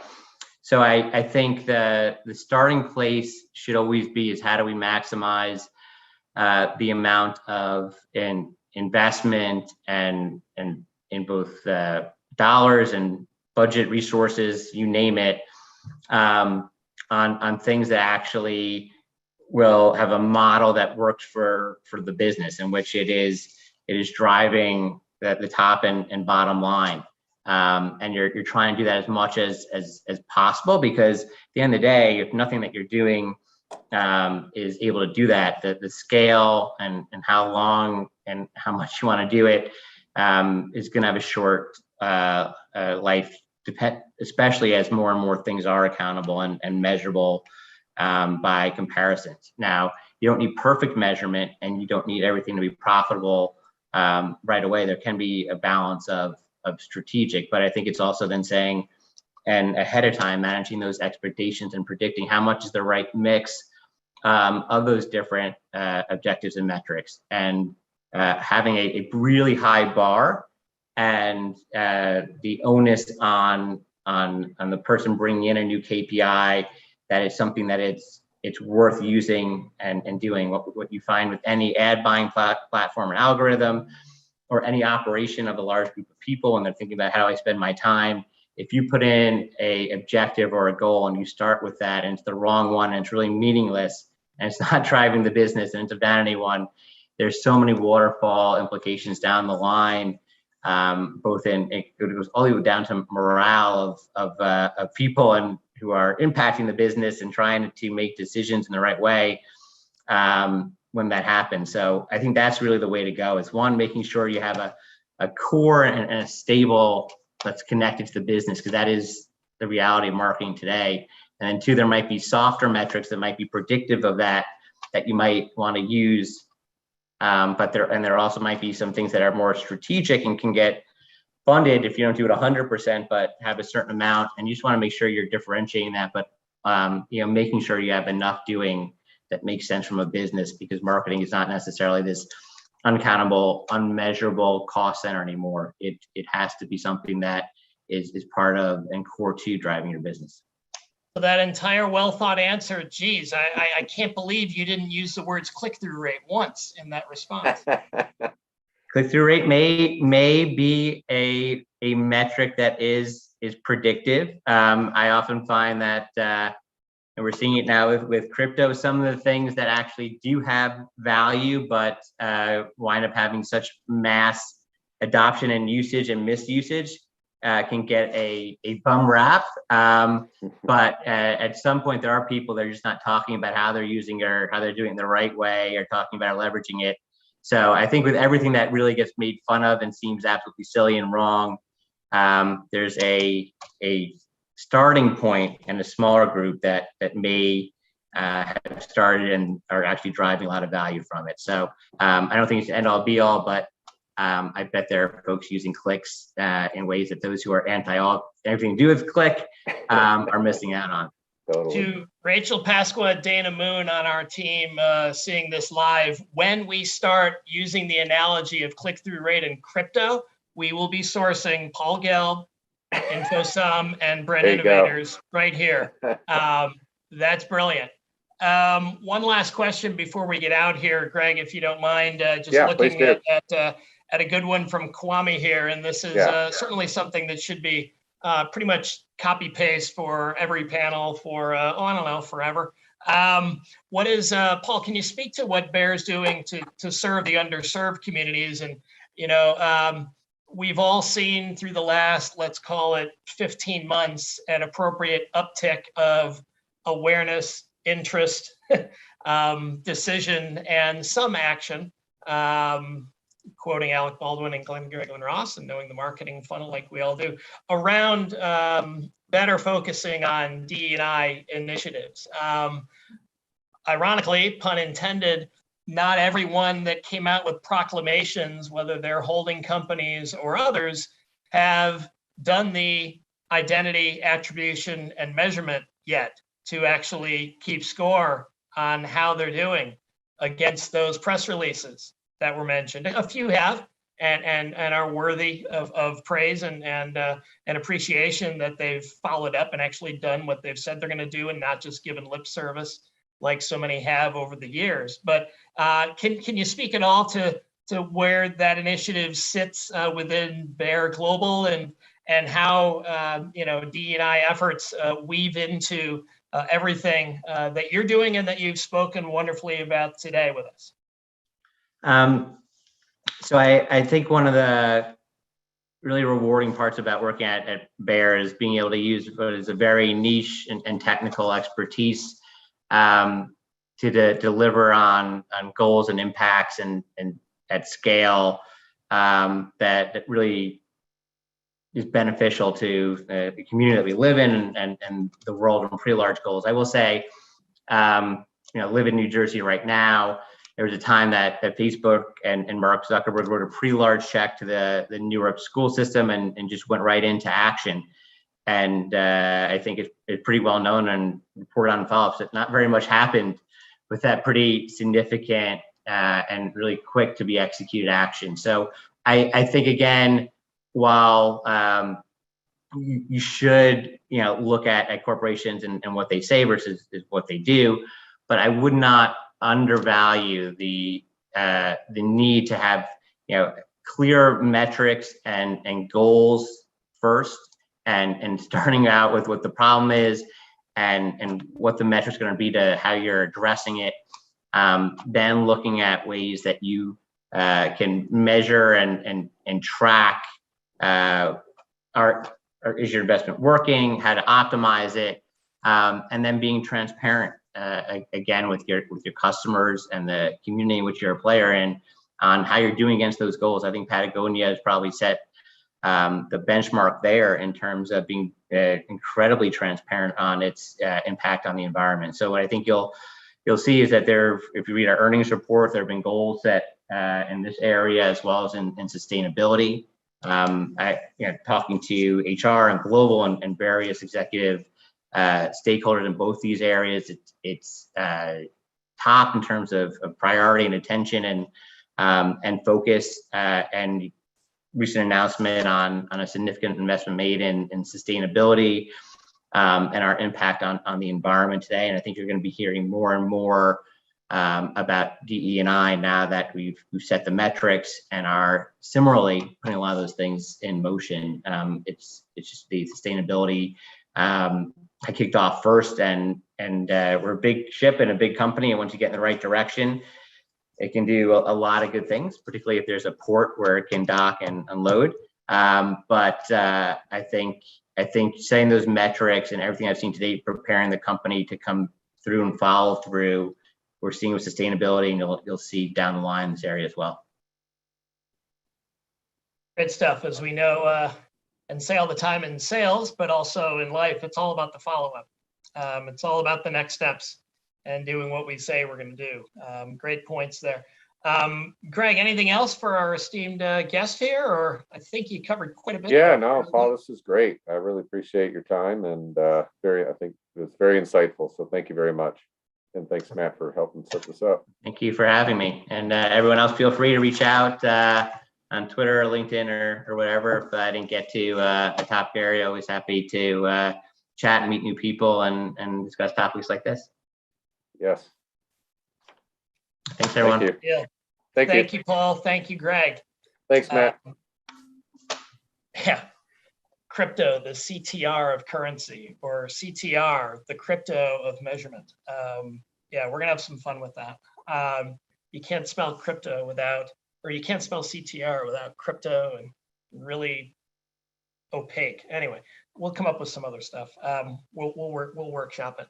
Anyway, great stuff, folks. And as our final two great guests step into their virtual chairs here, a couple of quick thoughts. Hopefully you guys saw why we praised Paul beforehand and after. Any old timer and longtime skeptic who has ever worked with or experienced the worst of pharmaceutical marketing would eye roll when hearing the words pharmaceutical marketing and accountability. But again, when Paul backs it up, you know why he and Bear are two of the best. And so a special thanks again to Greg and the team at InfoSum for making this possible, and another great session. So we have one final strong session with two great guys here. We unfortunately aren't going to have time for Paige from 7-Eleven and several other great guests that we are trying to cram into this multi-hour virtual event together. We look forward to having Paige and several others with us, hopefully as we look to potentially continue this series, hopefully, fingers crossed, with our friends at Brand Innovators. But wanted to turn our attention to our final great two guests. Carell Cooper is someone that I've had the privilege to know for more than a decade now. We've known the firm that he runs the show on marketing for, Live Intent, since pretty much their beginning. Live Intent is one of the sexy logos you will see if you go to prohaskaconsulting.com/IPL, which is our identity partners list that we started putting together in Q1 of this year and have made 4 updates to already, showing the 106 different firms that have either deterministic, probabilistic, and/or contextual identity solutions. Live Intent's been at it though for a while, and has had the genius move of starting in one of the most underserved areas, but most important in all of digital marketing, email. And if you don't know Live Intent, obviously check them out, and you'll hear from Carell throughout why you should know more about them. And for Mr. Cooper himself, in addition to his great work that he's going to do here with Josh Groth of Square, I believe he'll announce and reiterate the brand name change to Block, but we'll see if that's official and has made it through from their CEO on down from last week's little news. But Carell, you can hear with our other good friend Eric on Minority Report, a fantastic and important podcast that they've been doing for several years now, with fantastic guests and obviously very important topics, as you'll see. So without further ado, Carell and Josh are ready. Mr. Cooper, take it away, please. Thanks, Matt. Appreciate it. Great intro. Appreciate the great intro, and appreciate Prohaska putting all of this together. Everyone out there listening, thanks for the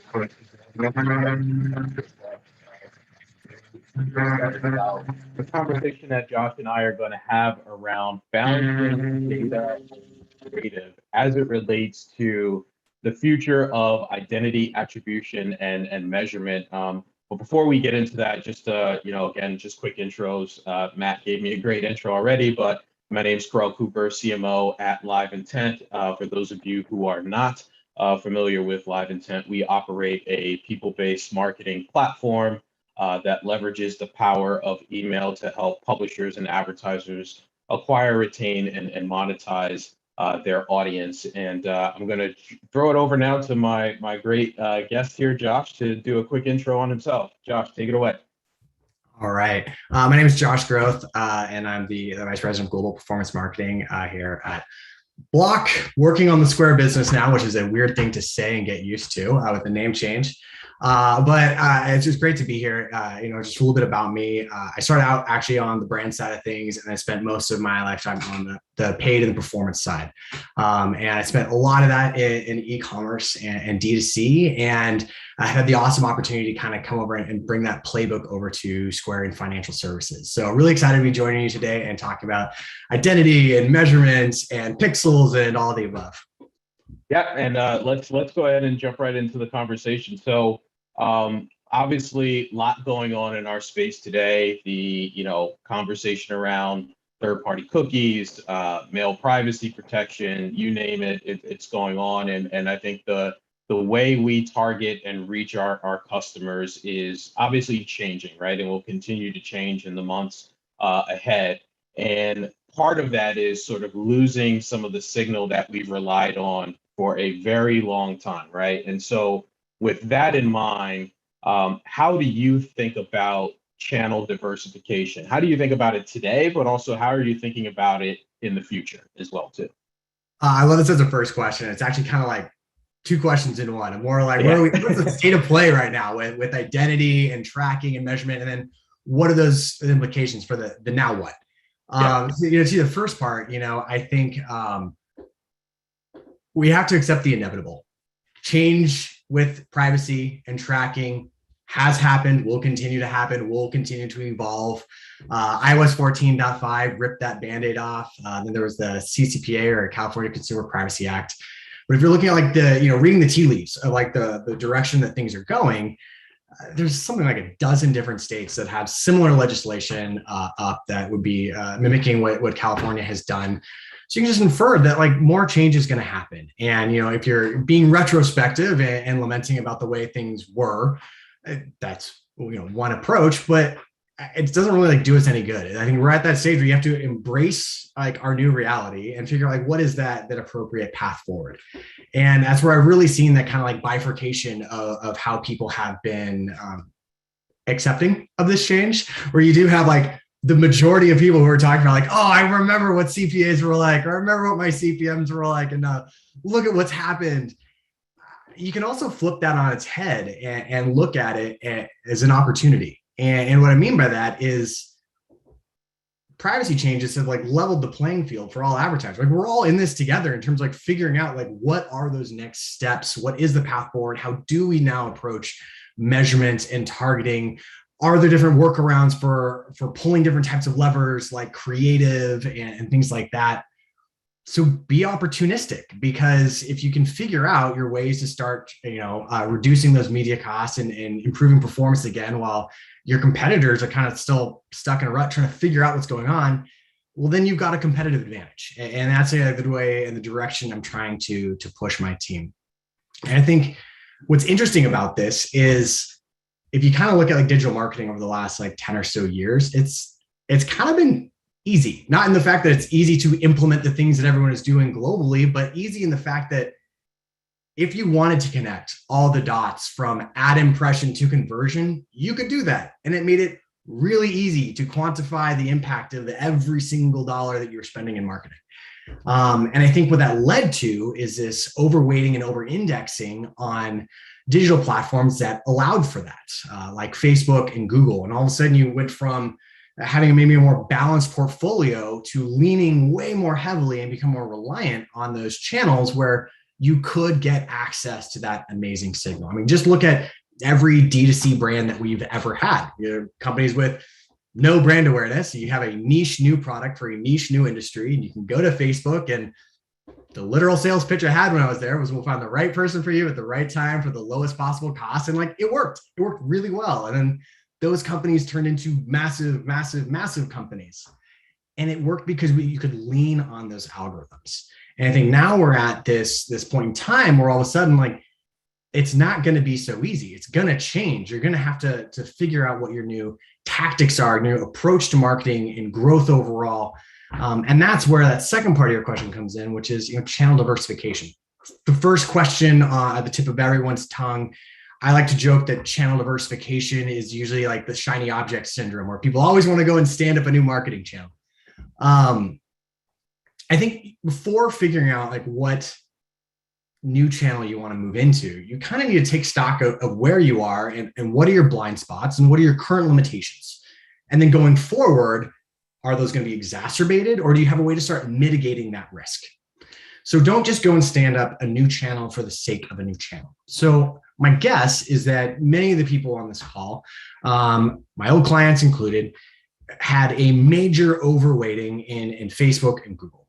And it's not to say you shouldn't advertise there. It's to understand what are the nuances of those platforms and what have been the implications of the changes because of privacy. So a couple of things have popped up. Both of those channels are reliant on pixels. Second thing, they're both auction dynamics, which means growth is tricky.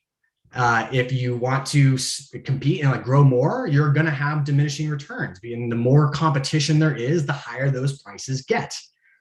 And the other thing we know is that generally the broader the audience, the broader the targeting, the cheaper the CPM, and the more granular you are, the more expensive that media is going to be. Simple math. Well, this actually like invites several real issues into your marketing mix. The first is, if your target audience was 10 million people, it's probably now 5, which means that your media prices are going up, which means more competition around that smaller audience, which means more price creep going up and up and up. If you looked at Facebook's Q2 earnings report, they talked about that 47% year over year increase in CPMs. That is an average. That means if you're a brand that is doing super broad targeting, you're probably not going to be as impacted as someone like a gaming company or a D2C company who's doing hyper targeted already, and now they're having to spend even more to be able to reach that same audience. So again, it doesn't mean you shouldn't advertise there. It just means you now have to think about what are those weaknesses, which is an auction-based dynamic and something that is dependent on a pixel, and how can you start diversifying your portfolio of channels that you're advertising on that don't have those same dependencies. So the two that come to mind, and the two that I lean in heavily on and advocate for and spend a lot of time talking about with my peers in the industry are streaming and OTT and direct mail. And there's a reason why these two always come to the top. The first is that streaming and OTT, from a tracking and a measurement standpoint, is generally done by IP address matchback, which is not a pixel. So right there, you're diversifying and mitigating risk because now you're thinking about two different ways to track an event. The other nice thing about IP address matchback is it's kind of a perfect closed loop. I can serve you, Carell, an ad on any device in your home, whether it is your iPad, your phone, your laptop. And then I know that same IP address pings our website within a 5 or 10 minute window of that ad displaying. So it's not only a great closed loop, but it also accounts for cross-device functionality. So that's one reason why people are like leading into streaming. And the second one is there has just been an absolute crazy boom in the amount of available impression share that you can buy and serve your ads against. And this is a large part, we saw this really tick up over the past 2 years of COVID, with more people spending more time at home and screen time ballooning. So the available impression share went from, kind of creeping up to jumping up 400 and something 15% over the last 2 years. That's incredible, because that's what you're really trying to account for. You're saying all right, I used to be able to spend X amount of millions of dollars on a Facebook or a Google. How do I make up for that? You need another sort of channel that can take on that sort of volume for you. That's one thing. The other thing too is streaming is not an auction. So growth is an easier path as you try to scale. Whereas if you're trying to go from spending $50,000 a day on Facebook to $500,000 a day in Facebook, that is incredibly difficult to maintain efficiency. I have done that. I don't wish that on anyone. It takes months of planning, lots of creative, great team. It's hard. But in streaming, if you can figure out the right creative with the right networks, with the right mix of durations for your spots, and you can find that recipe for scale, you now don't hit those same sort of diminishing returns. So it's a really nice accent to that cohort of channels you might have with Facebook and with Google. And then on the direct mail side of things, direct mail is like the new sexy. Like it's so funny the way it's come back, and like everyone is just talking about it again. But if you think about it, its fundamentals is the types of sends that you're doing are based off real physical addresses. Not a pixel fire, so it's not like being impeded there, but it's an actual address, which also means that you can power your targeting with really great machine learning to start building models of the types of individuals you should be sending to. So again, it's another channel that has a different sort of feedback loop that is outside of that realm was impacted on pixels currently. But the other beauty of it is with direct mail, you also have people that are really intent on being able to respond to a specific vanity URL or a specific offer code. So again, like you're mitigating the risk of your portfolio by understanding that you can get different types of signals in different channels, and you can start really balancing things out in that way. Pause there. That was a long rant, but that's just like where my POV is. All good. I appreciate the response. A lot of education in your response. So really appreciate it. When I think about our industry, and I think about sort of every time there's a big shift in the space, I wonder how it impacts the different types of businesses in our industry. And here we are again, right? With a lot of privacy related changes going on, and curious to get your thoughts on the effect that these changes will have, on SMBs versus Fortune 500, let's just say. For sure. So, it's at Square/Block. I mean, we are hyper-focused on the business owner, that small to medium-sized business. It's the reason why many of us actually came to work here. I mean, my dad's been a sole proprietor for his entire life. And I've understood the implications of what it means when a bank holds your funds for 3 days instead of getting instant access to that. And I've been able to have like that little first degree viewpoint of what that impact is on the day-to-day of the individual. So I think one of the bigger discussions we actually had when we were hearing the announcements of iOS 14.5 was like, what does this mean for small businesses globally? And I think the thing we need to be intellectually honest about is that these changes impact businesses of all sizes and industries in different ways. Like I said, at the top of our conversation, generally like the broader your audience, the lower your media costs and the more granular it is, the more expensive it is. Well, that means disproportionately brands and companies that lean into products and offerings that have broad appeal and are able to buy on a much broader scale are going to be less impacted because they're not going to feel that same sort of degree of change with their targeting versus someone like, say, in gaming or direct to consumer from an e-commerce standpoint, where they are hyper targeted or dependent on a very specific signal. They are going to disproportionately feel that impact. And I think, your question about SMBs versus Fortune 500s, it's the same sort of thing where if you're Nike, if you're Procter & Gamble, if you're any large company and you see these changes coming, you have time to prepare. You have the luxury of probably being able to go out and hire the right person to fill a gap on your measurement team or on your creative team, or you're able to pay for a media mix modeling solution or stand up streaming, like I just talked about, which is not an inexpensive channel to go and stand up. And if you look on the other side, and you're a local pizza shop here in San Francisco, your entire marketing budget might be advertising to people in your zip code on Facebook or on Google. And if all of a sudden half of those zip codes are no longer available and your audience is shrunk by 50%, like that's going to have a real impact on you. And you probably don't have the time or the headcount to be able to go and figure out what are other means for reaching those people that you no longer can reach. So Definitely. There's going to be a disproportionate impact across industries, across business sizes. And I think that's something that we all need to keep top of mind as these changes continue to roll out. Gotcha. And so at the top of this segment, we talked about sort of balancing data and creative as the main topic of discussion for this session, right? What does that mean to you? Yeah, so what it means to me as an individual is that I have a very odd background in that I come from a family of creatives. My dad is an artist, and I in no way have a creative bone in my body. But I've been exposed to it my entire life, and I've always been like the numbers and performance guy. So when my approach to performance marketing and what the changes that I'm seeing across the industry is this ability to balance data and creative and apply a data layer to your creative approach.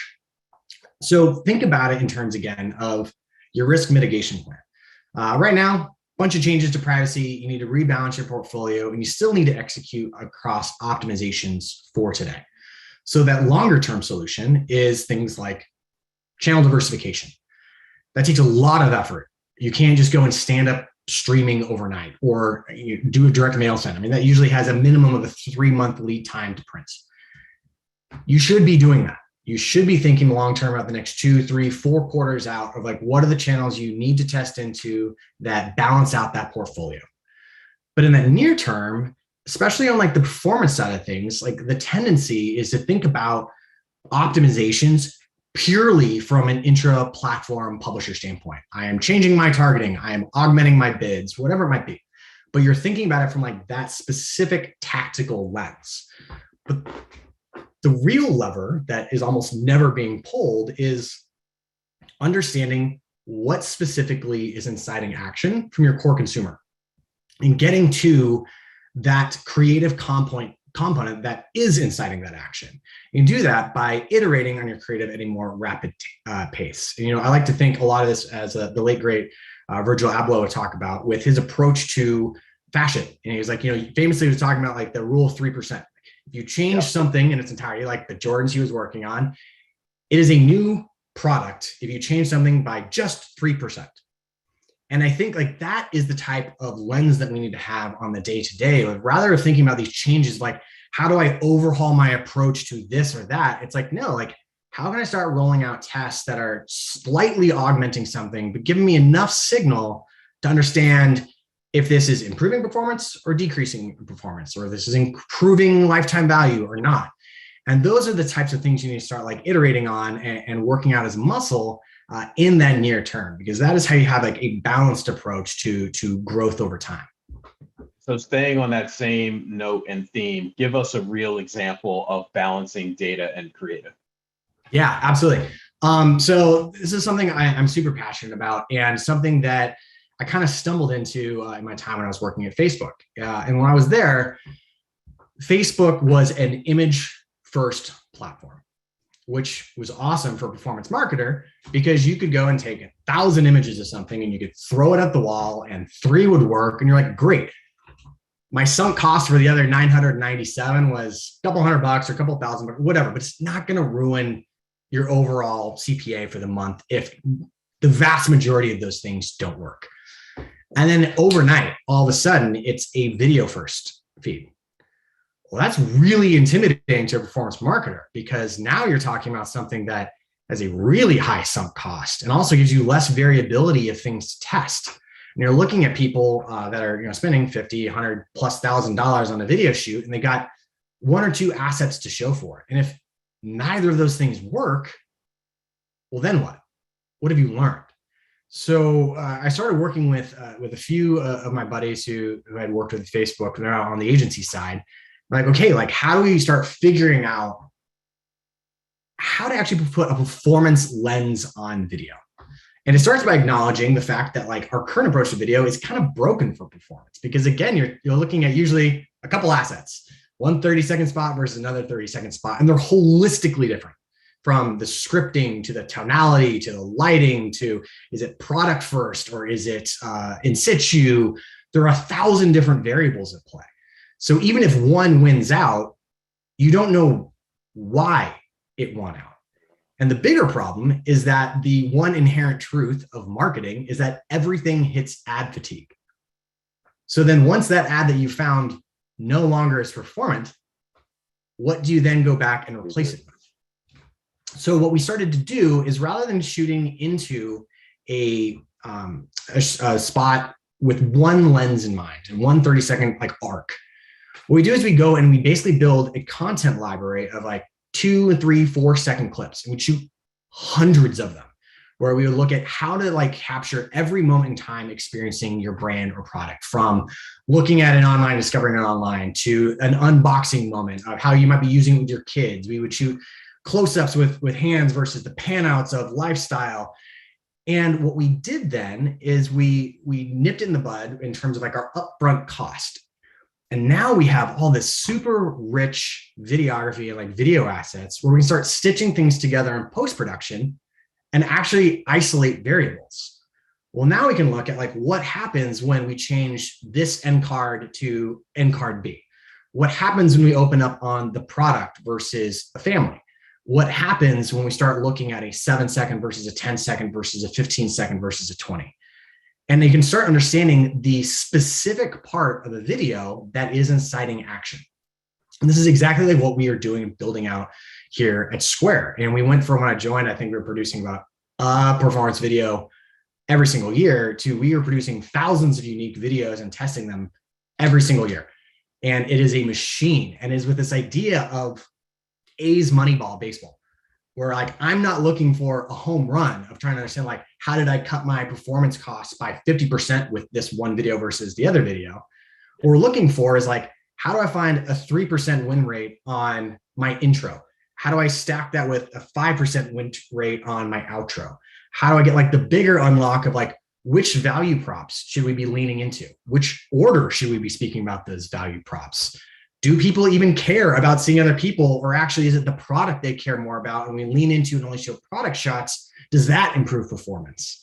And so we've built out these robust test and learn calendars, and we iterate and iterate and iterate. And it is just like one learning after another where we keep stacking wins. And I think the most important part of this is the fact that it informs what we should be producing in our next shoot. We're now like, when we go back and we need to reshoot, we are no longer going into the production being like, okay, guys, like, what is it today? Do we shoot for a restaurant? Do we shoot for a lifestyle shot? Like, what do we do? We're like, we've got, for the most part, now a good formula. Like, people generally respond to like this type of videography with this duration and this end card. Cool. Now, what are the new tests we should deploy once we start getting those new shots in place? And this has been our single best defense against rising media costs, where we are seeing our Facebook CPMs do this like everybody else, but we're able to keep chipping away at those acquisition costs because every single week we're finding a way to decrease those initial acquisitions. Love it, love it. Just a couple more questions before we bring Matt back in and get into some audience Q&A. So, you know, I know you think about this as a performance marketer, right?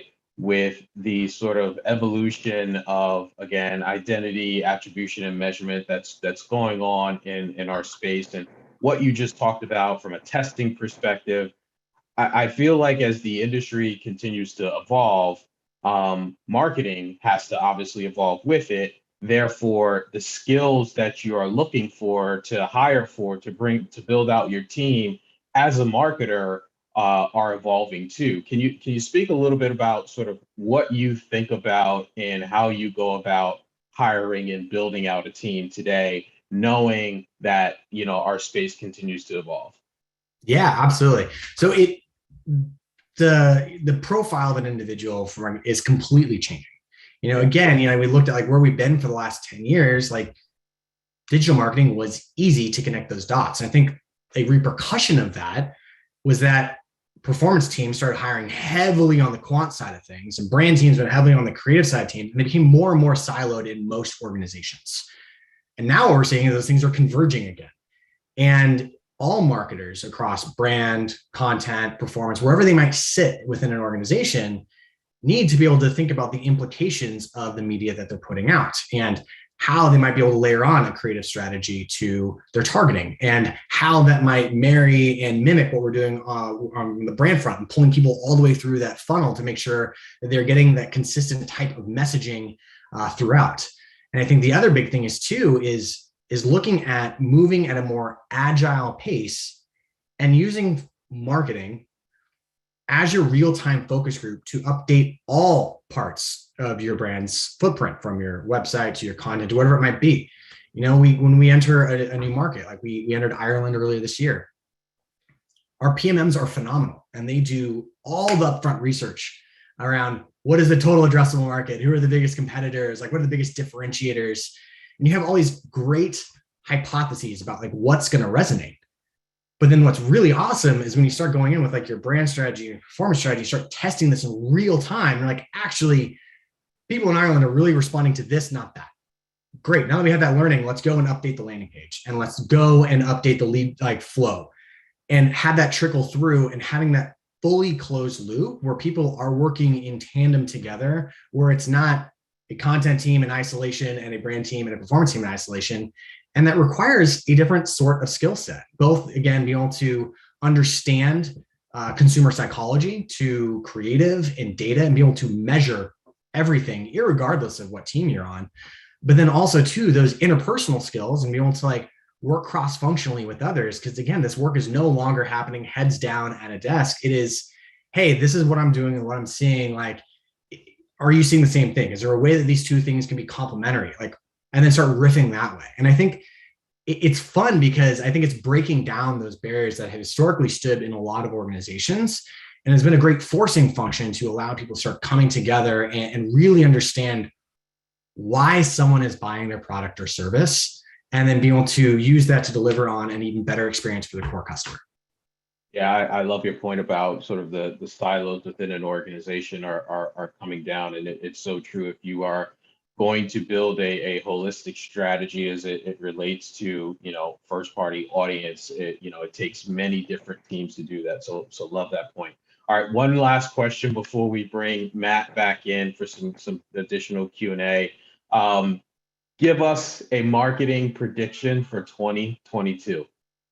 Love these. So I'll go like a different route on this response. One of the things we observed over the last like 2 or 3 years with video is that there are a whole bunch of these social video agencies that popped up to bring down those barriers to entry, where it's no longer you need to go and spend $500,000 on a video shoot. Like, you can churn it out for $50K for a shoot or $25K for a day, and allowing people, again, that lower barrier to entry so that more people could leverage these amazing platforms. And I think in 2022, what we're going to see with the emergence of streaming is that in many ways, streaming and remnant linear TV or whatever is treated very much as a still like high touch, incredibly expensive production, when it doesn't need to be. And I think we're going to see a disruption at that agency level of people needing to scramble to figure out like, okay, like this is a channel that more and more and more brands are getting into and scaling in a real way, which also means with amazing scale comes increased burnout rates and needing to hit those advertising and refresh that creative. And I think what we're going to see is, and hopefully see, is this disruption of that agency model. See more agencies coming and figuring out like how to pull off excellent high touch productions with value, with initial upfront costs that aren't a hindrance to most to brands. So really open up that channel to be leveraged by more and more and more advertisers. That's where that data and creativity comes into play, right? Exactly. Yeah. Matt, welcome back.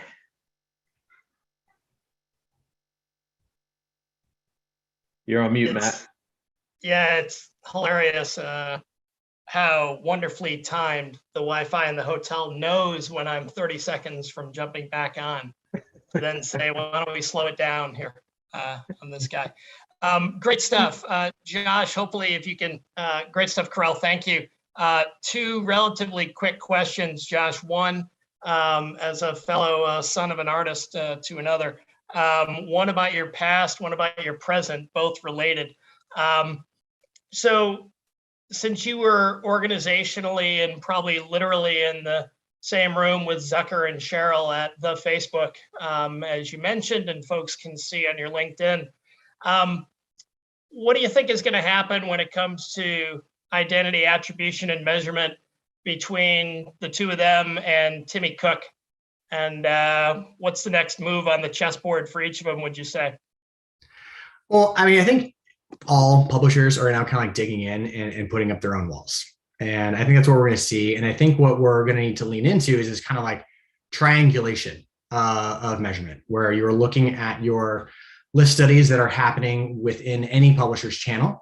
And then you're looking at informing your own MTA as well as like a third party MMM. And how can you start informing your investment decisions based on that triangulation? Because again, your guess is as good as mine if, Mark and Timmy ever like make good, but like odds are they're probably going to stick with their current plan. I mean, we're already seeing. Yeah, I mean, your guess is as good as ours.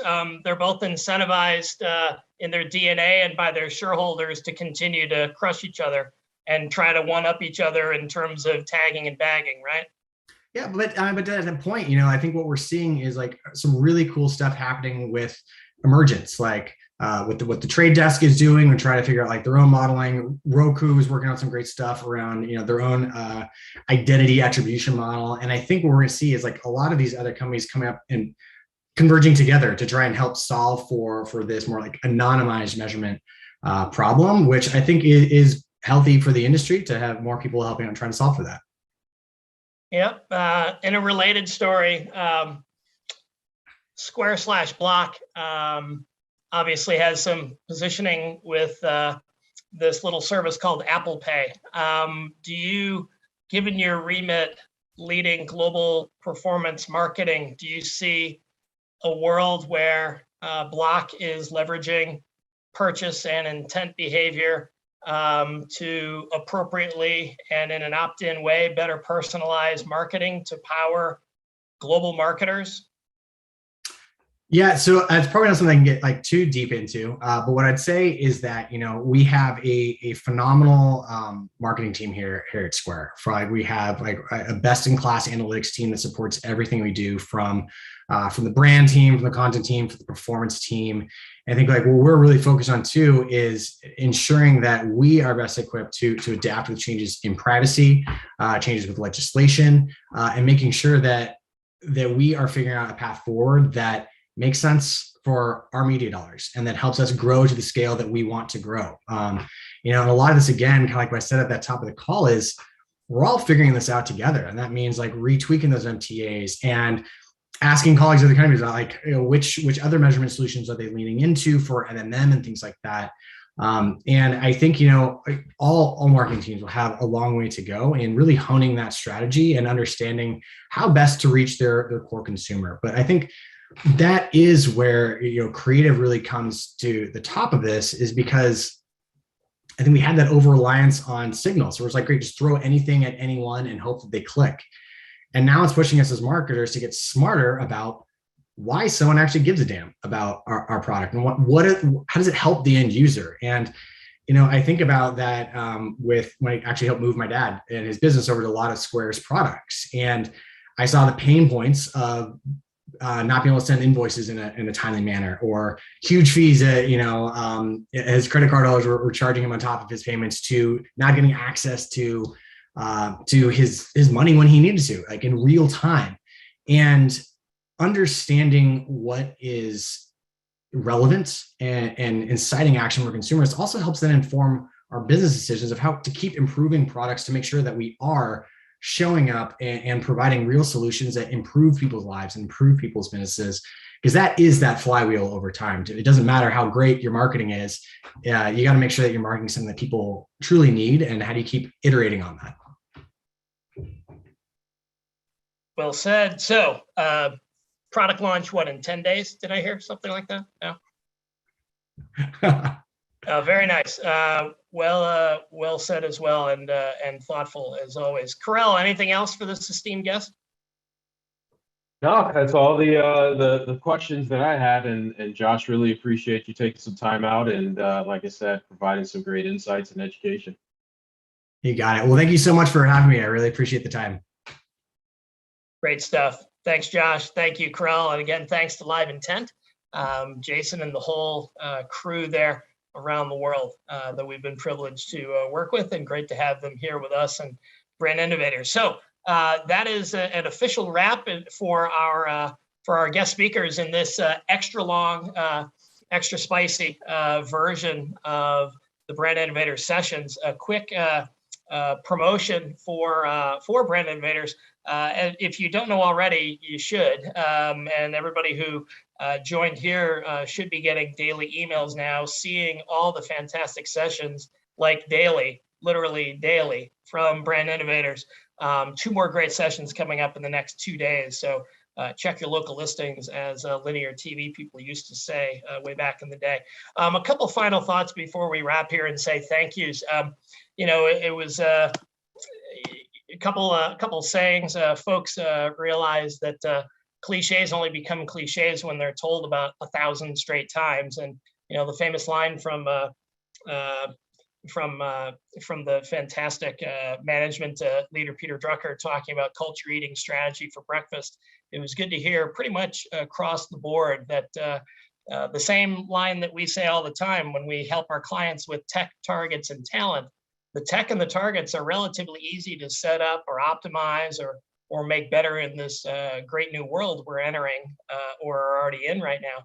It's the darn human beings. It's us. It's the folks who move my cheese. It's the way I used to do this a certain way. Why are you telling me I have a different job now, or I don't have a job, or I suddenly have a larger responsibility, or I need to learn 11 new things that I hadn't learned in the last 20 years. It's always the talent that's most important. And that's why culture always eats strategy, and why we heard that time and time again through all of our fireside chats here. You know, it's funny, we another pickup on what Paul and Tim had mentioned in our first sessions. You may have, if you actually, God bless you for staying on this long. If at the beginning we talked about how more than 2 years ago we thought attribution and measurement was going to be one of our more popular services. We actually put it back on the shelf in first quarter of 2020, not because of a pandemic, but because we found the market wasn't ready. By our calculations, globally, about 90% of publishers, agencies, and brands, and relevant tech didn't think there was a problem back in Q4 2019 and first quarter 2020. And we didn't put it back on the shelf because of the pandemic. It was because, again, that 90% we found was broken into 2 groups. Group 1, people not smart enough to know there was a problem. Group 2, people very smart enough to know there was a problem, but personally benefiting from that problem, and therefore kind of giving us the wry smile and saying, yeah, thanks for Prohaska for coming in, always learn a lot. We're all set here. I think you know where the elevator is. When we used to do in-person meetings a heck of a lot more back in the day, in what we call the before times. Fortunately, more people again are doing more and following up beyond just giving good panel. And I think you've heard some great examples here where it's a living practice, and people have already made change internally and created change and changed expectations from their agency partners, from their tech partners, and from their publisher partners. You know, it's understandable, and it's as we say a lot, it's not like it's every single Tuesday during the media, you know, agency and client weekly status, or the CMO marketer team with the CFO to say, hey, you know that ROAS dashboard I've shown you for 10 years, showing how much better we've done by moving 2 out of $3 or pounds or euros into only 3 companies? Well, probably half of that is BS. Sorry, bollocks, I should say, here in London. That's usually not the start of every weekly status meeting, especially during a pandemic. And so it's understandable and a little bit of human nature that it would take a little while for folks to be motivated, frankly, to change, since, you know, the phrase industrial complex is used a lot when it comes to military or healthcare in the United States or elsewhere. There's an industrial complex, obviously, around identity, attribution, and measurement. And so not everyone understandably wants to change the way we keep score. But fortunately, I think you found today that when it's actually benefiting the consumer first, and cliche again, but when you start there and then work backwards around what's best to get to that person, probably doesn't make sense to have a world of 4,000 walled gardens, and probably doesn't make sense to have data not shared appropriately so that everyone could, brands and publishers can better understand who the heck the consumer is and where they are or are not in the journey. So we look forward to that continued journey with all of you. A special thanks again to John and Jason and Lauren and the whole Brand Innovators team for the privilege to partner here and present this with them to all of you. Special thanks to Rudy and Dana and Rachel and the entire Prohaska gang for making this happen, and the rest of our crew, and to all of our special guests. Fantastic insights. Thanks to our sponsors, InfoSum and Live Intent, for making all of this happen. And obviously for all of you, for either staying with us all the way through, live special gold star for all of you, and for all of you who will be seeing this in bits and pieces or in whole on demand. I'm Matt with Prohaska Consulting. Thanks again. We'll see you either here in London over the next few nights, where we're at a Future TV conference, or we're in more than 20 cities around the world. So beverages safely and warmly are on us next time we see you in person. Thanks, everybody.